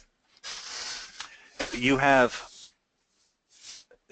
whoever you're sending the mail through, whatever domain it is you purchase or host that you purchase to send the mail through, they're going to have certain filters, so outbound filters. So if you have words in your subject like, I don't know, buy or sell or sales and stuff like that.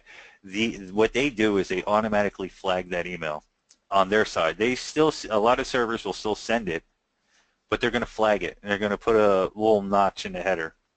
And what that's doing is that's telling the server that it's going to, let's say you're mailing to Gmail, it tells Gmail that, hey, check this out, make sure that all the routing information is actually correct, and if it's correct, then check your filters and see if you want to actually make the delivery. So you have an outbound filter, then you have an inbound filter. The inbound filter will check a whole bunch of things. Number one is the IP address that's coming through. If your IP is blacklisted, that email is not going to get into the inbox. It's going straight to the spam or straight to the promotions box. The next thing it's going to do is it's going to check specific words, large lists of words that are very common to people or that are used very commonly by actual spammers. If it has any of those words in that list in the subject, then again, to the promotions folder, to the spam folder. If they're really bad, then they'll just ghost them or delete the message, and it'll never get delivered to the recipient. So you have to understand that you have to be very careful in the subjects of what you say. And you got to continue to stay in compliance with the law. So if you're selling widgets, you need to figure out a way to say, hey, I'm selling widgets without being salesy or hitting any of those filters. That's what I mean by difficult. That's one step. So it takes multiple testings to make it happen. You can't just write a whole list of 50 subjects and expect them all to work. Out of those 50 subjects, you're probably going to have at least 10 of them to get your email sent to the spam folder. So what you want to do is you want to manually test them and see if those subjects work for you.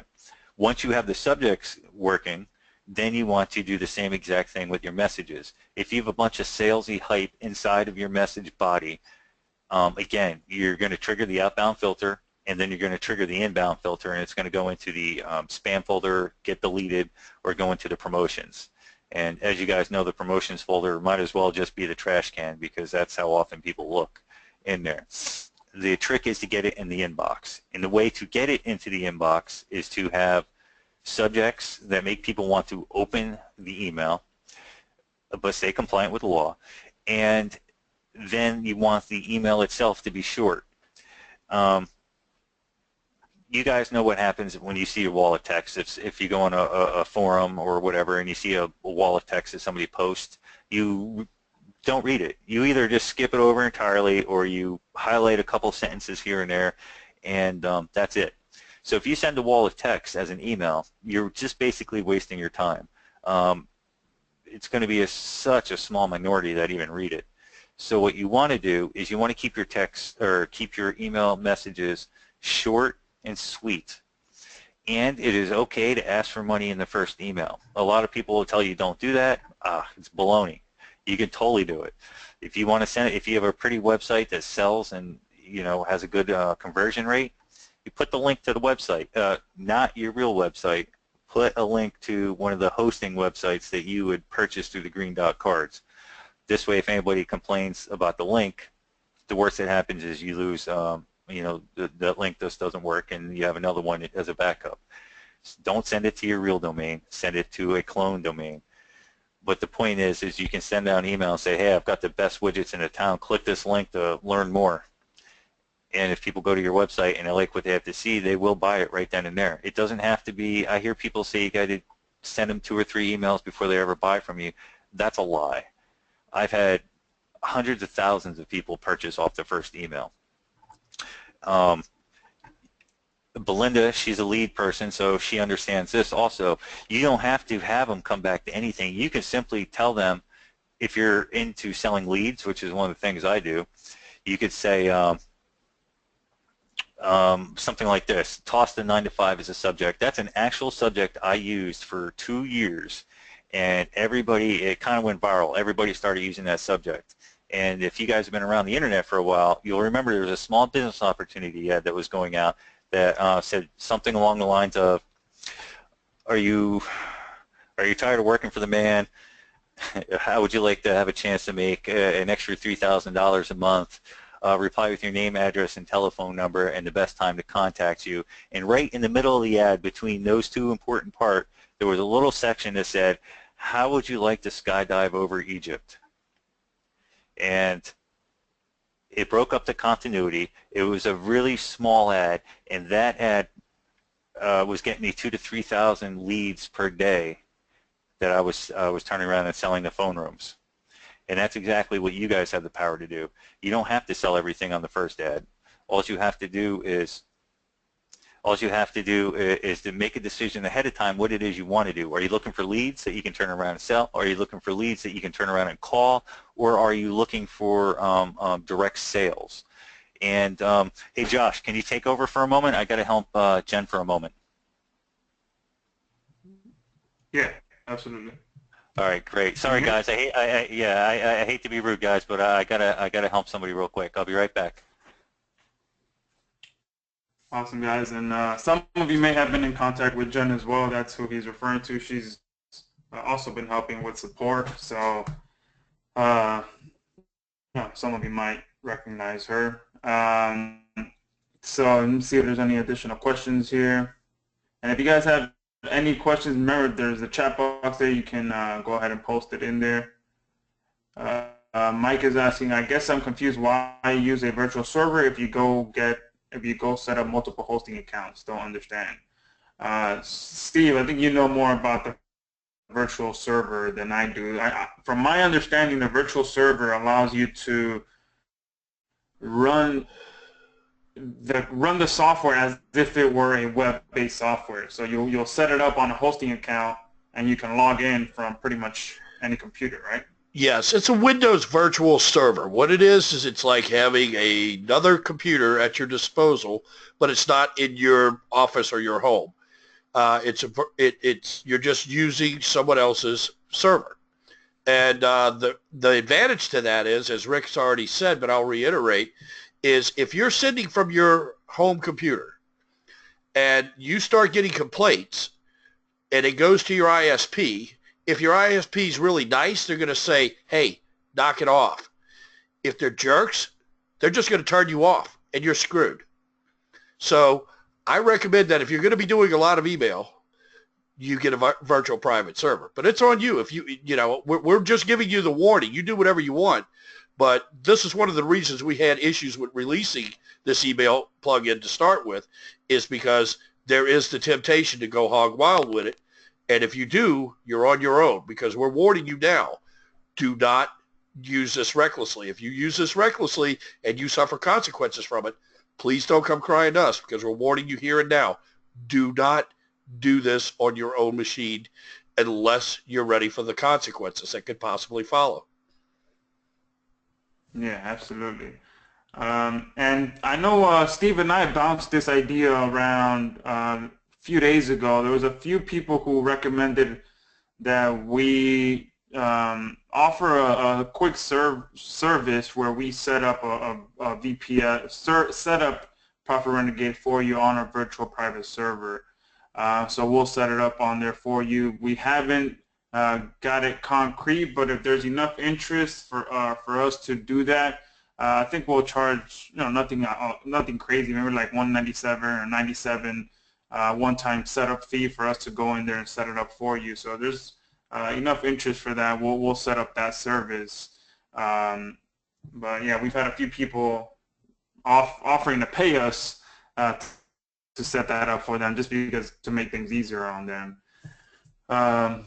So awesome. So two people have already said, Dory and Robert said they're interested. If you'd be interested in something like that, put a 1 in the chat box, and then I'll talk with Steve and see how we can set that up and take it from there. So put a 1 in the chat box if you'd be interested in that. Okay, awesome. So looks like so far about 10 ones have came in. Belinda, what's your Perfect. confusion? So okay, so yeah, Belinda still seems confused. Belinda, just think of a virtual private server as turning Profit Renegade into a web-based software. So you're going to install it on a hosting account. Like if you were going to create a WordPress site you install, you create WordPress on your hosting account, and then you can log in and edit your website. Same thing as the virtual private server. You're going to set up Profit Renegade on a hosting account so that you can log into your hosting account from whichever computer you want anywhere in the world and still be able to use Profit Renegade. Because the way it is now, you have to actually install Profit Renegade on your computer to run it, which is, obviously it's 100% perfect to use it that way. But again, for those of you that want to go a little bit crazy with the emailer and do a bit of some additional kind of gray hat things, because you can go as gray hat and as black hat with Profit Renegade. I'm sure many of you can see that. So if you want to kind of walk that line, or you just want to have access to Profit Renegade on a web-based kind of setup, then that's where the virtual private server comes in. You can set it up and be able to use it from a web browser, which is set up on a hosting account instead of having it installed on your computer. Hope that makes sense. Okay, another way to think about it is, okay, let's say that on my computer I said, I'm going to set up a virtual server for you to use, and you pay me monthly to log into my computer and use it as though it's your own. That's what a virtual private server is. Or at least the Windows virtual private server. It's a Windows computer set up on a huge server that they allow you to log in as though it's your own private computer. Nobody spies on it. Nobody messes with it. Nothing like that. It's totally yours. It's private. It's secure. And nobody else is sharing it. No one else is using your account. Your account is if you understand what like VMware is, where you have virtual machines, that's all it is. They set up multiple virtual machines on a huge server with lots of space, lots of resources, and so forth. And the only thing you're sharing is the server and the resources. Your virtual machine is your virtual machine. Nobody has access to it but you, unless you grant somebody else access. Now, to use it or not to use it is, like I said, up to you, but you always run the risk of getting your IP banned, and that will trigger an alert to your ISP, which could get your ISP to shut you off completely. So that's why I recommend, and we all recommend, that you use a VPS. And yes, Belinda, VPNs are okay, but you're still taking a chance because not all VPNs are foolproof, and there are ways of bypassing them. That's why if you have a virtual private server, they can go to the server, and in most cases, most VPSs don't really even care because they know that's what you're doing. So all they'll do is ask you, do you want another server or do you want another IP address or both?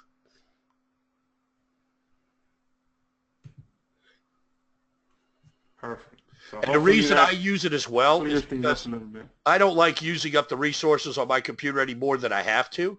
Even though I got a pretty herky computer, I run a lot of stuff. I usually have anywhere from 20 to 50 tabs open in my browser at all times, and I'm running a ton of other software in the background.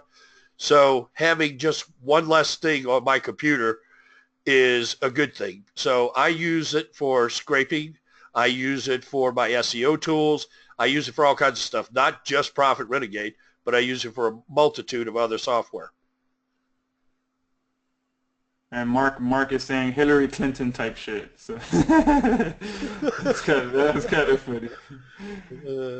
Not quite. Tom is saying, will a recording be available? Yes, I and Steve are both recording it, so yes, there'll be a recording. Someone asked that there was going to be a special offer mentioned. Yes, once Rick gets back, we're going to share with you guys a very cool offer that we got, because there is still so much more to Profit Renegade, so many more plugins. I mean, it's a huge tool. So many other things that you can do with it, and once Rick gets back, I'll have him walk through it. But pretty much you're going to be able to unlock every single plugin that we have for Profit Renegade, and for an insane price too. We're going to be able to offer that, and you guys are going to be able to not only get all the plugins that we have now that are available, but any additional plugin that Rick releases in the future. I mean, I think there's well over 15 plugins that he's added to this. So there's so many more Plus, excuse with me, that things that you offer, can that would do. also entitle you to any future plugins, and he's got a whole bunch on the back burner right now. Yeah, exactly. Well, one of the cool ones too is the Manta plugin.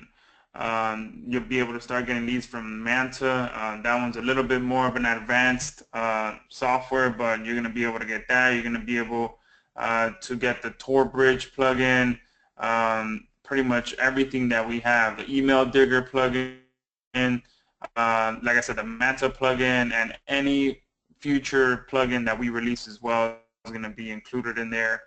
So we'll talk about that once Rick gets back. Let's see if there's any more questions.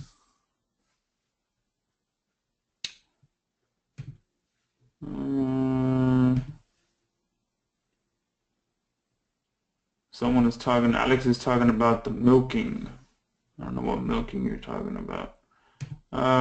Can I get an answer? Should you use a virtual machine for all other marketing email? I'm not sure if you're referring to using Profit Renegade to email other kind of emails. Like if you have an opt-in list, I guess you want to use Profit Renegade to mail that. I guess you could use it, but if you already have those leads on an autoresponder that they've opted into your list, I mean, you could just go ahead and continue emailing them from your autoresponder. Hey guys, you back? I'm back. Hello? Yeah. Okay, I couldn't tell if I was muted or not. All right, so we're having a problem with the Fusion server, and I was trying to help Jen real quick, but I need a couple more minutes, and you guys sounded like you needed me to come back, so here I am. I'm not sure if we're going to be able to do that at the end of this thing or not, unless I can get about 10 minutes of somebody else talking, just to give you the heads up. You understand what I'm saying? Cool. All right. Yeah, But, yeah, no problem. yeah, if I can get 10 minutes somewhere before the end of this, I can go handle that, I think. All right, depends on whether whether the server is going to cooperate or not. Can somebody remind me where I was at? Man, good question. We got off on a tangent talking about virtual private servers again because a few people were still confused about it. I think you were at Oh, I was explaining. I was explaining the messages and how important it is not to send out goofy messages that'll get you filtered. right. Yeah. All right. So I explained the subject filtering and the body message filtering. Does everybody understand what I was talking about with the filters, how that works, and how if you put in words that sales words or, different word sets and groups and sentences of specific word types that will keep you from getting your email into the inbox, which is what it's all about. Yeah, Les Holbrook wrote work from home, LOL. And the reason he's laughing is because if you put work from home, I guarantee you that sucker isn't getting into anybody because it's been overused since 95 or 96. So everybody understands that, right? All right, good deal. Now, I think we went over the emailer, so I'm going to remove that, and let's go back to Profit Renegade.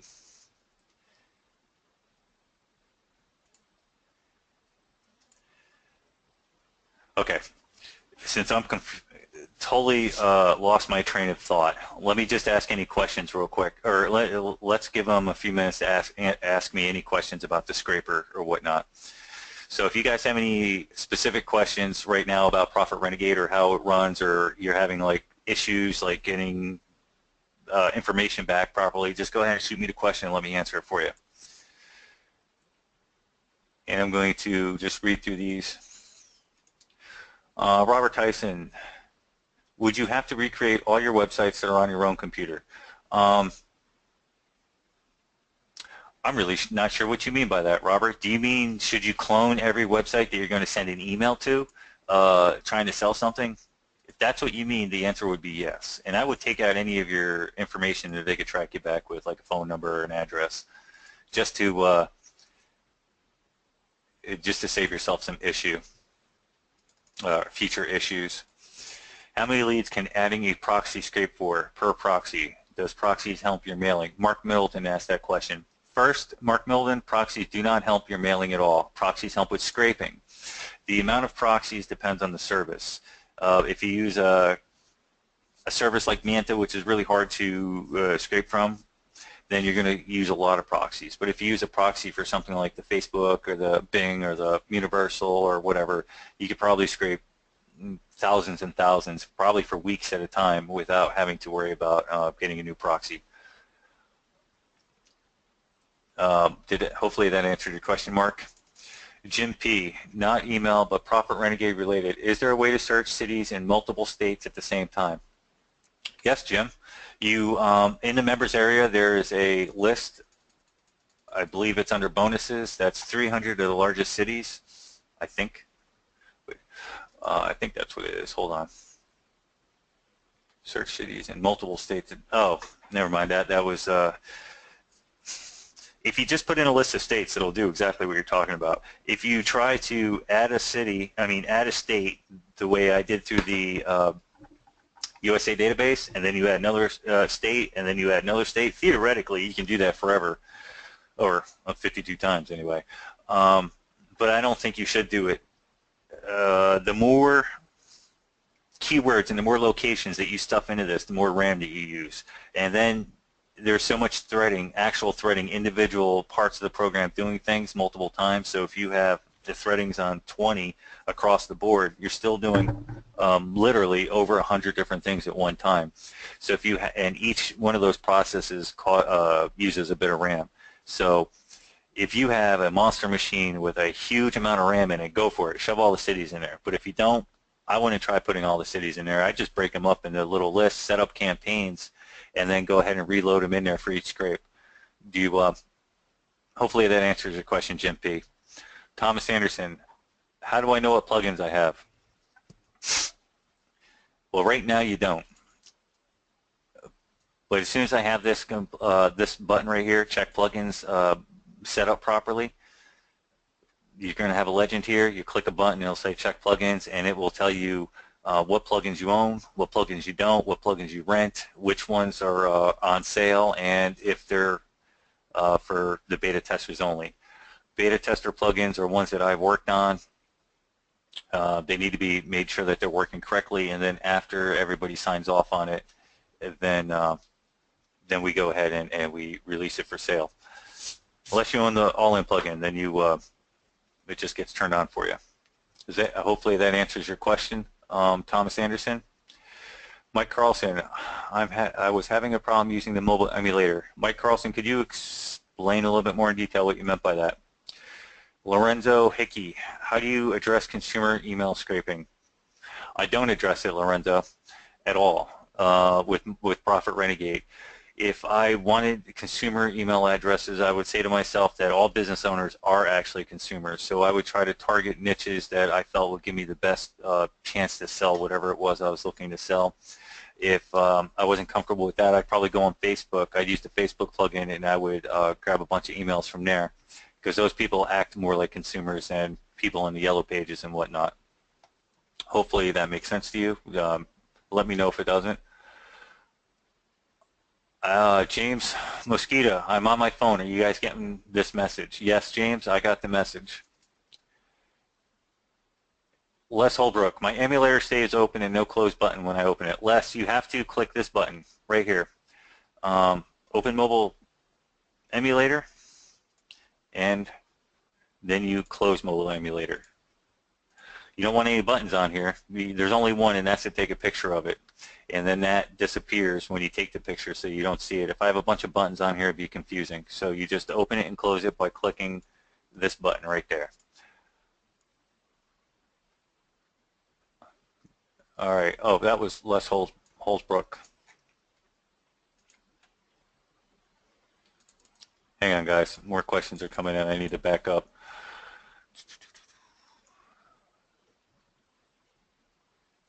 Darrell Mack, do we need a separate computer to set up VPN, or can we still use your main computer? Yeah, you use your main computer. and you use the VPN. The VPNs are wherever you want them, you know, different state, different country. And you just access them through your main computer. Mark Middleton, how many is a lot? I forgot what you're asking that question for, Mark. What would you, Ann Schilling, what would you suggest for agency and local business services? Please tell me what you mean by that, Ann. Robert Lito, could you tell us how the international plugin works? That is, from what services and what countries can get leads according to keywords in the country language? All right, Robert. The way the universal plugin work or international plugin works is it uses Bing Local in every country that Bing is available in.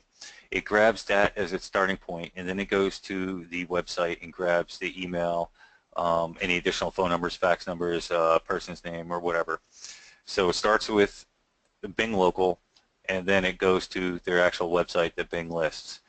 As far as the language packs go, I put in the full set of Microsoft language packs. I think it's something like, I have no idea. It was huge. It was huge. Technically speaking, I believe any language that you type in it, you should get that information back, especially if you're using the universal. So if you type in Japanese, you should get information. You should get it back in Japanese. Did that answer your question, Robert Lito? Lorenzo, 300 city files was a bonus. Yes, Lorenzo, it was.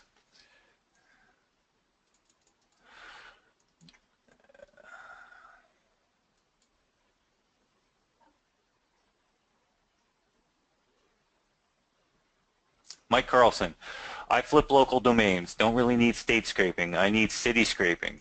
I get confused with this because it seems to ask about states.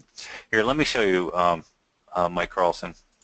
I'm going to go to the USA database. You can search by county, zip code, state, city, or area code. I like to do state because if I type in state in California, I'm a Florida boy. I don't have any idea what all the different cities are in California. So if I type in California, I then get this nice list of cities in California, which is exactly what you're looking for. Then you just click the button that says city, and then it'll merge, sort, dedupe, remove any duplicate cities, and it'll put it right into the location file for you.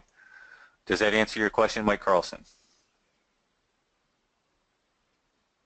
Belinda Condell, I only got the plugins that were in the OTOs. That's correct, Belinda. You only get the plugins that you only get the plugins that were offered in the OTO.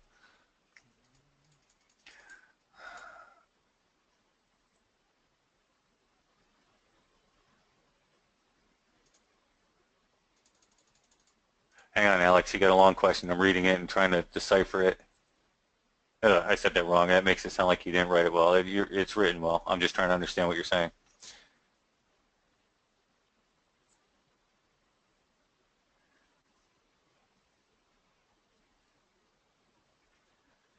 Hey, Josh, you reading that question from Alex?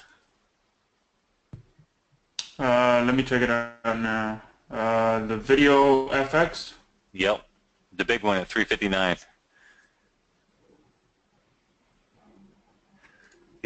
Alex, you have a good point. I'm going to see what Josh has to say or how Josh wants to. No, the ones that are offered are on the page or right below the video. So there might be a typo, but there's images of each plugin that we offered. I think there's 4 images. It shows you're getting this, boom, boom, boom, boom. So you can read into the text. It's probably a typo, but come on, Alex, don't read into the text that much, man. You see what you get below the video. I can show it to you. There's 4 images. I'll send them to you, Alex, of exactly what you got. You get Instant Access Facebook plugin, BBB plugin, Super Pages plugin, G-Spot plugin, Universal plugin. Those are the 4 that we offer. That's exactly what's on the page. That's what's there. Okay, thanks, Josh. I didn't know how to answer that. Now I'm really glad you answered it because I'm not sure I ever read through the entire sales page. Yeah. All right, Jim P. How about you? How about something to show if they were paying for AdWord ads? Jim P. People have asked me for that before in the past. It's not something I know how to do. I'll tell you what I tell everybody. It's on deck to be researched to figure out whether it makes sense to even work with Profit Renegade. Right now, I don't know how to do it, so I can't tell you whether it's a good idea, a bad idea, or even possible. Stanley Hawkins, I just updated the Profit Renegade and I don't see super pages anymore. Has it been removed? No, Stanley. There was a couple plugins shown for people that were not supposed to be showing. If you paid for it, you're supposed to get it. Go ahead and hit me up on my Skype after this. Give me about half an hour, 45 minutes. Send me your purchase email and your PayPal ticket number so I can verify. I trust, but I always verify, and I will turn it on for you. You understand that, Stanley? Edward Foshin, please give me an example of your motive. You scraped and got a long list of restaurants. I get it. Now you script and send them an email. I get it. But what would be your motive with these restaurants? I'm trying to figure out how will we use this to make money sending emails. Oh, okay. Well, Edward, that really depends on what you do as far as, okay, for restaurants in particular. You can make a menus. Everybody's always looking for new menus, and it's pretty easy money. If you just walk into a restaurant and they got some crappy menus, then they're already on board for getting new menus. They just haven't gotten around to it. So you could sell them your graphic artists. You could set up the menus yourself and make a long-term ongoing relationship with them. You can make them a website if they don't have a website. If they have a website but they don't have an online menu, you can set them up with an online menu. If they have all of that already, but they don't have a mobile site, or they don't have a tap-to-call system set up for reservations, if they don't have anything along those lines for, for tablets and telephones, you could sell them that. There's probably a whole lot more. Restaurants and me it's not really my forte, but that should give you a couple of ideas. Does that help you out, Edward Boshin?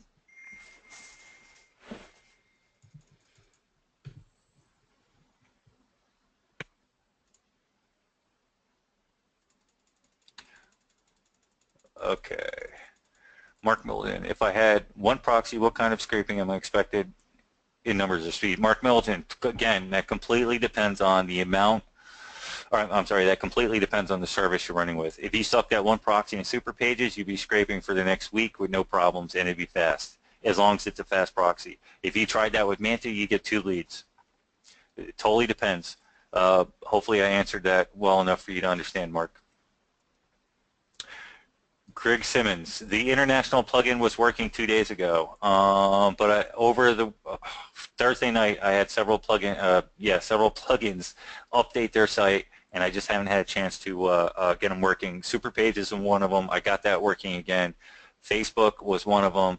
That broke in 2 pieces. First it lost the addresses, then it lost everything.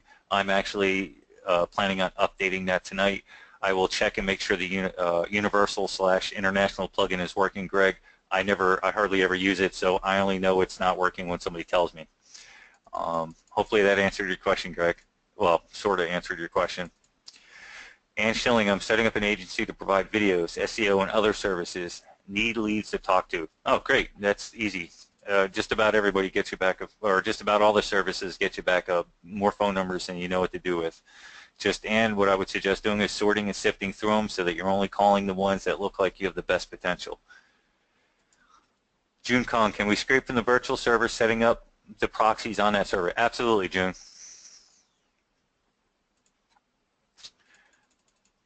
Dale Wagner.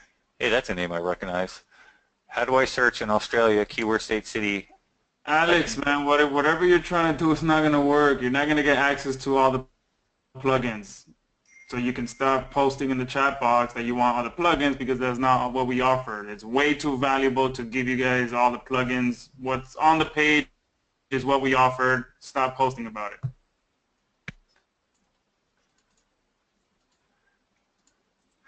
Dale Wagner, you're the Dale Wagner that's been with me for like 2 or 3 years, right? Give me a 1 if that's you. Give me a 0 if it's not. Yeah, okay, Dale. Listen, let me let you and I get together tomorrow. Are you running Mobile Renegade or Profit Renegade? Profit? Okay. Yeah, let's get together, you and me. I know our time zones are a little crossed, but let's try to get together tomorrow, and I'll go through things with you, see if I can help you out. And just out of curiosity, How long have you been with us? Like 3 years, is that right? Dale? Oh, just ages? All right. Close enough. I was hoping you were going to say something awesome I could pass on to the all these new people. Say, do third-party bragging. Yeah, that's what I was trying to do. I was trying to do some third-party bragging. Sky's the limit when it comes to Les Holbrook. The sky's the limit when it comes to business leads and services. Nicholas has to go to work. Are you helping people through Skype? Still waiting. Demetrius, yes. My computer crashed today. I wasn't able to get on Skype. I barely got the sucker working in time for this webinar. And the day before that, I had to sit there and code the patch for super pages. And I will be... Greg is asking about the Skype address. Remember, guys, to find the Skype address, go to Skype and search for support at profitrenegade.com. Just go to, like, if you're going to add a contact, and there you'll be able to put in an email address to add a contact, put support at profitrenegade.com, and it'll pop up the account. Belinda Condell, does your scrapers use an API for sites like Facebook or something better? Belinda, no API. Since I understand your background, I know you've used a bunch of scrapers before, and they're all slow and they're chunky and they've got a lot of limitations. No, this is not. This is all 100% native code parsing the HTML, which is why if they make a single change on the website, I have to patch it in order for it to continue working. But what it does do, Belinda, is it bypasses all those limitations that the API puts out. So with Facebook, for instance, I think they have a 2,000, or they have a 200 search query and a 2,000 max return results, something along those lines. With my particular Facebook plugin, there's zero limits. You put in as much data as you want, and you let it run until there's nothing left to search. That's the difference between using an API and using Profit Renegade. Does that answer your question, Belinda?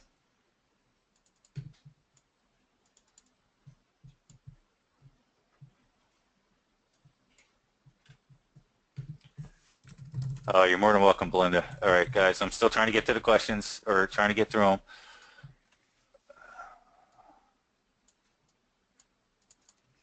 Demetrius is asking if Profit Renegade is working for most. Yes, Profit Renegade is working perfectly fine. If you're having issues still, then hit up our support desk, but for the most part, it's working just fine.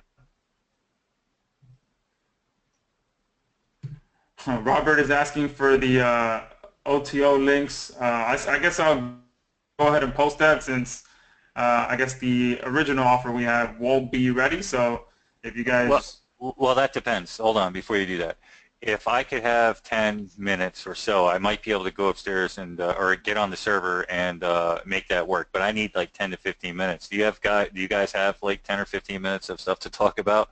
If not, then let's go ahead and just post those links. Yeah, I don't think so, man. Especially we've been on here 2 hours and 15 minutes, so I'm sure people are getting restless. So. All right, listen, guys. There's a whole lot more to this program that we haven't even touched on. You have barely hit the tip of the iceberg. We do need to do more webinars, and I do need to do more training videos. If I do another webinar next week, give me a 1 if you want to show up. Give me a 0 if you don't, a 1 if you do. Is this froze again, or is nobody hearing me? Oh, okay.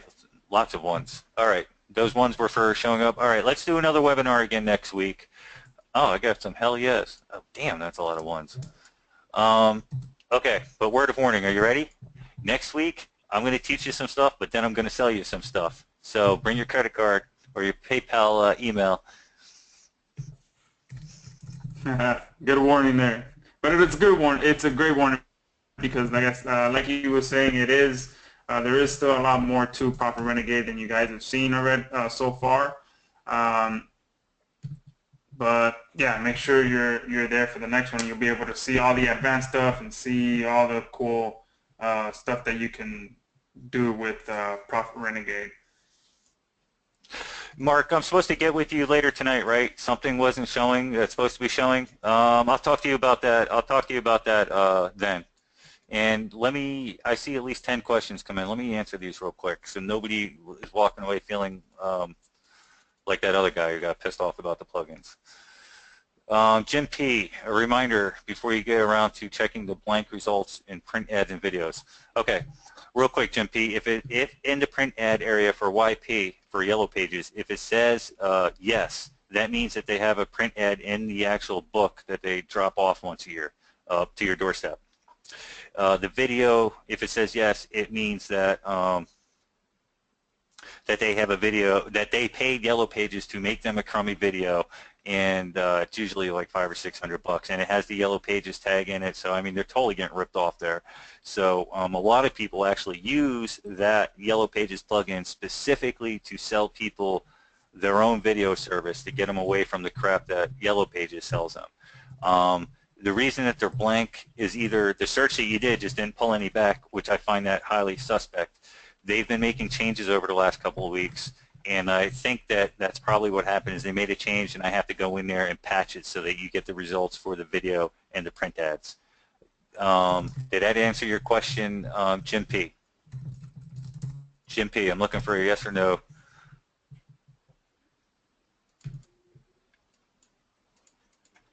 Jim P. Ah, there we go. I came through. All right. And I pray I have money. All right. We'll skip that one. I'll pray for you too, Belinda. June Kong, I was wondering, when are you going to do the Advanced Marketing Strategies webinar? June, I was mentioning that earlier. That webinar, I forgot to hit record.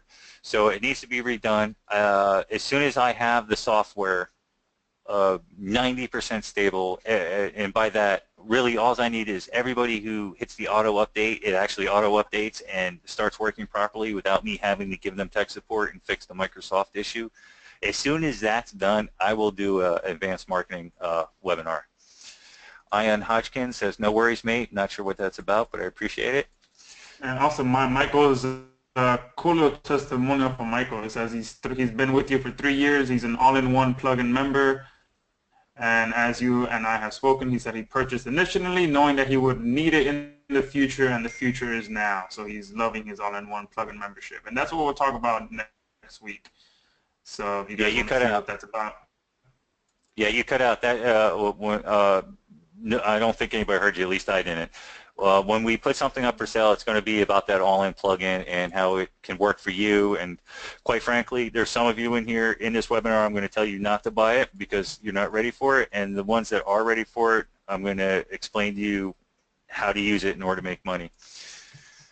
And guys, yes, there will be a replay. So for those of you asking, as soon as we jump off here, we'll be rendering it, and hopefully it'll be ready by tonight, or if not, I'll send it out to you guys tomorrow morning.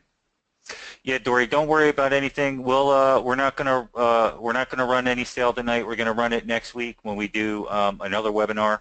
So don't worry about missing out on anything right now. We want to make sure that that's working for you.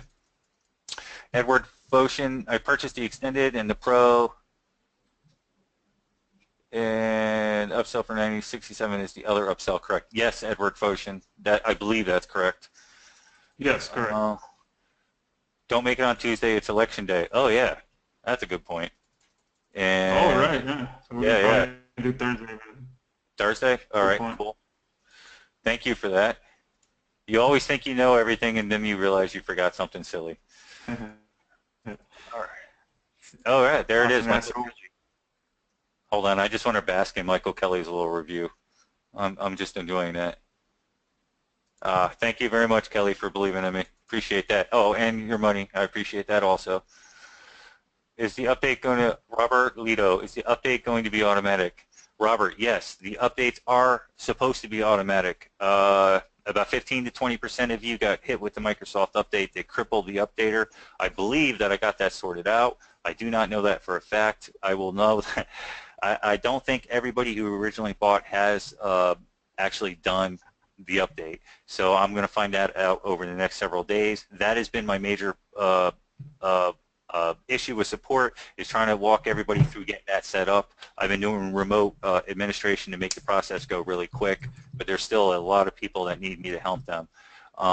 When that is done, that's what I'm talking about. When I got that set up, the updates are going to scream out like 2-3 times a night, back to normal. The patches for the services are going to be very quick, again, back to normal. And that is when it's back to normal like that, that's when I'll go ahead and do the advanced training webinar. You're more than welcome, June Kong.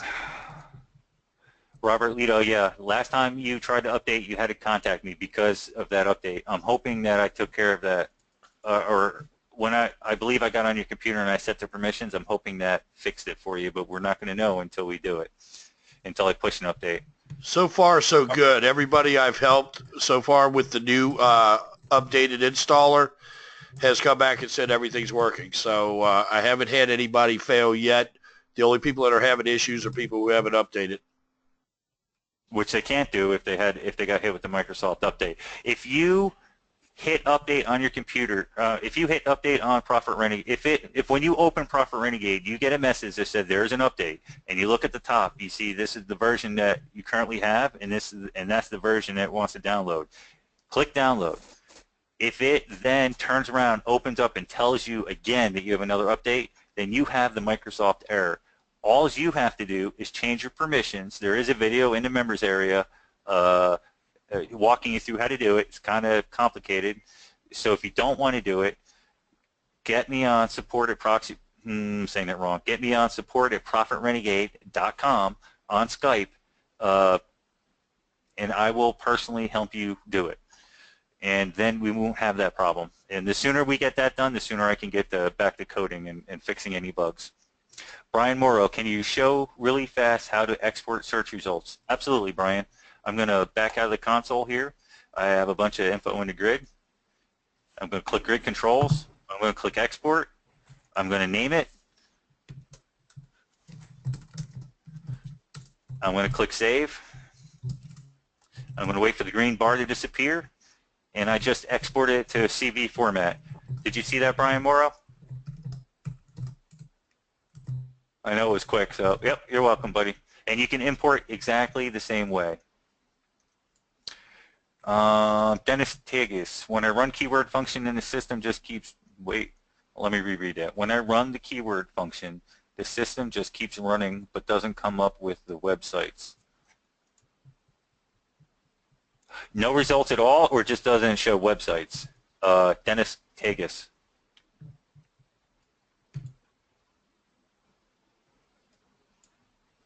No results at all. Okay, what service? Dennis Tagus, Yellow Pages USA, Yellow Pages UK, Super Pages. What service does that happen with? Yellow Pages USA? Okay. Yellow Pages USA lets you get about 2,000 or 3,000. I think at one time it was 5,000 per IP address before they block you for 2 or 3 days. If you're not getting any results at all, you're probably blocked, and you will be blocked for a few days. So either get proxies or wait a couple days. And the next time you go to scrape Yellow Pages USA, Dennis, make sure you click the Safe button first. You do that by clicking this button right here. So you put it on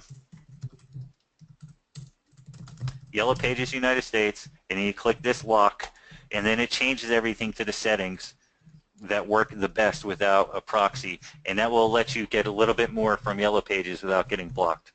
Do you understand that, Dennis? Give me a, or let me know if you understand that. You're welcome, Dennis. You're welcome, Dennis. Okay. Guys, I'm putting the instructions to get the Skype support as well. We're going on about 2.5 hours now, so we'll be ending this soon. So I'm going to go ahead. I put the how to get the Skype support for any of you still having some tech issues. I put it into the chat box. Well, I put it in the other chat box. I put it in this chat box as well, how you can get the Skype support. So you just open up Skype, go to add contacts, input the support at profitrenegade.com email, and it'll show you the support account. And then just add as a contact, and you'll be able to connect directly with Rick. Yeah. So as he said, he might. Go ahead. No, I'm sorry, I shouldn't have interrupted. Yeah, just no, remember. I was just going to say that you said you'll be there probably till about 9 or 10 today, and then give you a day to rest, and then you'll be back on and the day after that. Yeah, I'm a busy guy, guys. I will get to every single one of you. It might take me a day or so, but I will get to you. You just have to remember there's 5,000 original customers, and I've never even checked to see how many new customers, and then there's problems. And I'm telling everybody you can contact me so I can fix those problems. So bear with me. My Skype is blowing up, so I'm not ignoring you. I'm just taking, I got to work with everybody a little bit. Belinda, to answer your question, I forgot what your question was, but I remembered your name. Darn it. I totally forget what your question was, Belinda. I guess. She's posted a lot. She's saying thank you. She loves us. So I think we got our #1 fan there. All right, sweet. Thank you, Belinda. James, I don't want to butcher your last name. James M. What's the difference between the all-in-one and the OTOs? Very simply, James, we have a bunch of plugins, and we have plugins coming out.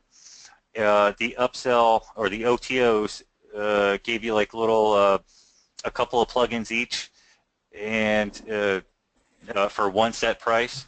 Where the all-in plugin, that gets you everything I ever make, everything that I've made. I'm talking Profit Renegade, not like my other software titles. It gets you everything I ever made for Profit Renegade, and it gets you everything I ever make in the future. And there's a ton of stuff that you haven't seen, so just show up the next time we do a webinar when we go over to, the more advanced stuff, and at the end of the webinar we'll explain to it in more detail.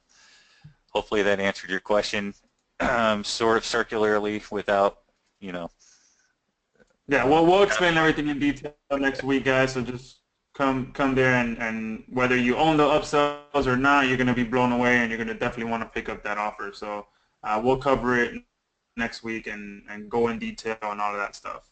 Okay, I found the important question from Belinda. This is important for everybody. Belinda says, I don't see an update needed when I open my software.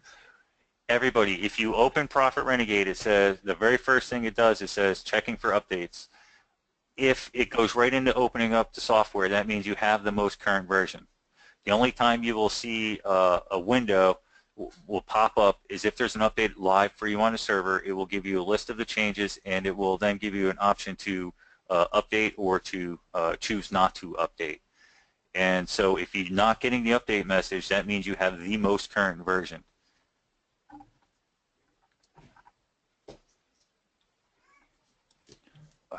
Awesome, guys. So we're at exactly 2.5 hours in, so I don't want this replay to go too long, because then most people won't watch it. So let's call it a night now. Remember, we'll be having another webinar next week, and also I put the instructions to get the Skype support in the chat box, so make sure you go through that if you're still having some tech issues. But besides that, thanks, Rick, as always, for jumping on here, helping everyone out. Steve, thanks as well. And thank you, everyone, for showing up and asking your questions, interacting. You're the ones that make these live sessions helpful for everyone else by asking your questions. So thank you, guys, and be on the lookout for the replay in your email, and for the link to next week's webinar as well. Thanks, guys. Everybody have a great night. Contact me if you need me. Give me about 30 or 40 minutes before I turn that Skype on. I'll talk to you all later. Bye-bye. Awesome. All right, going.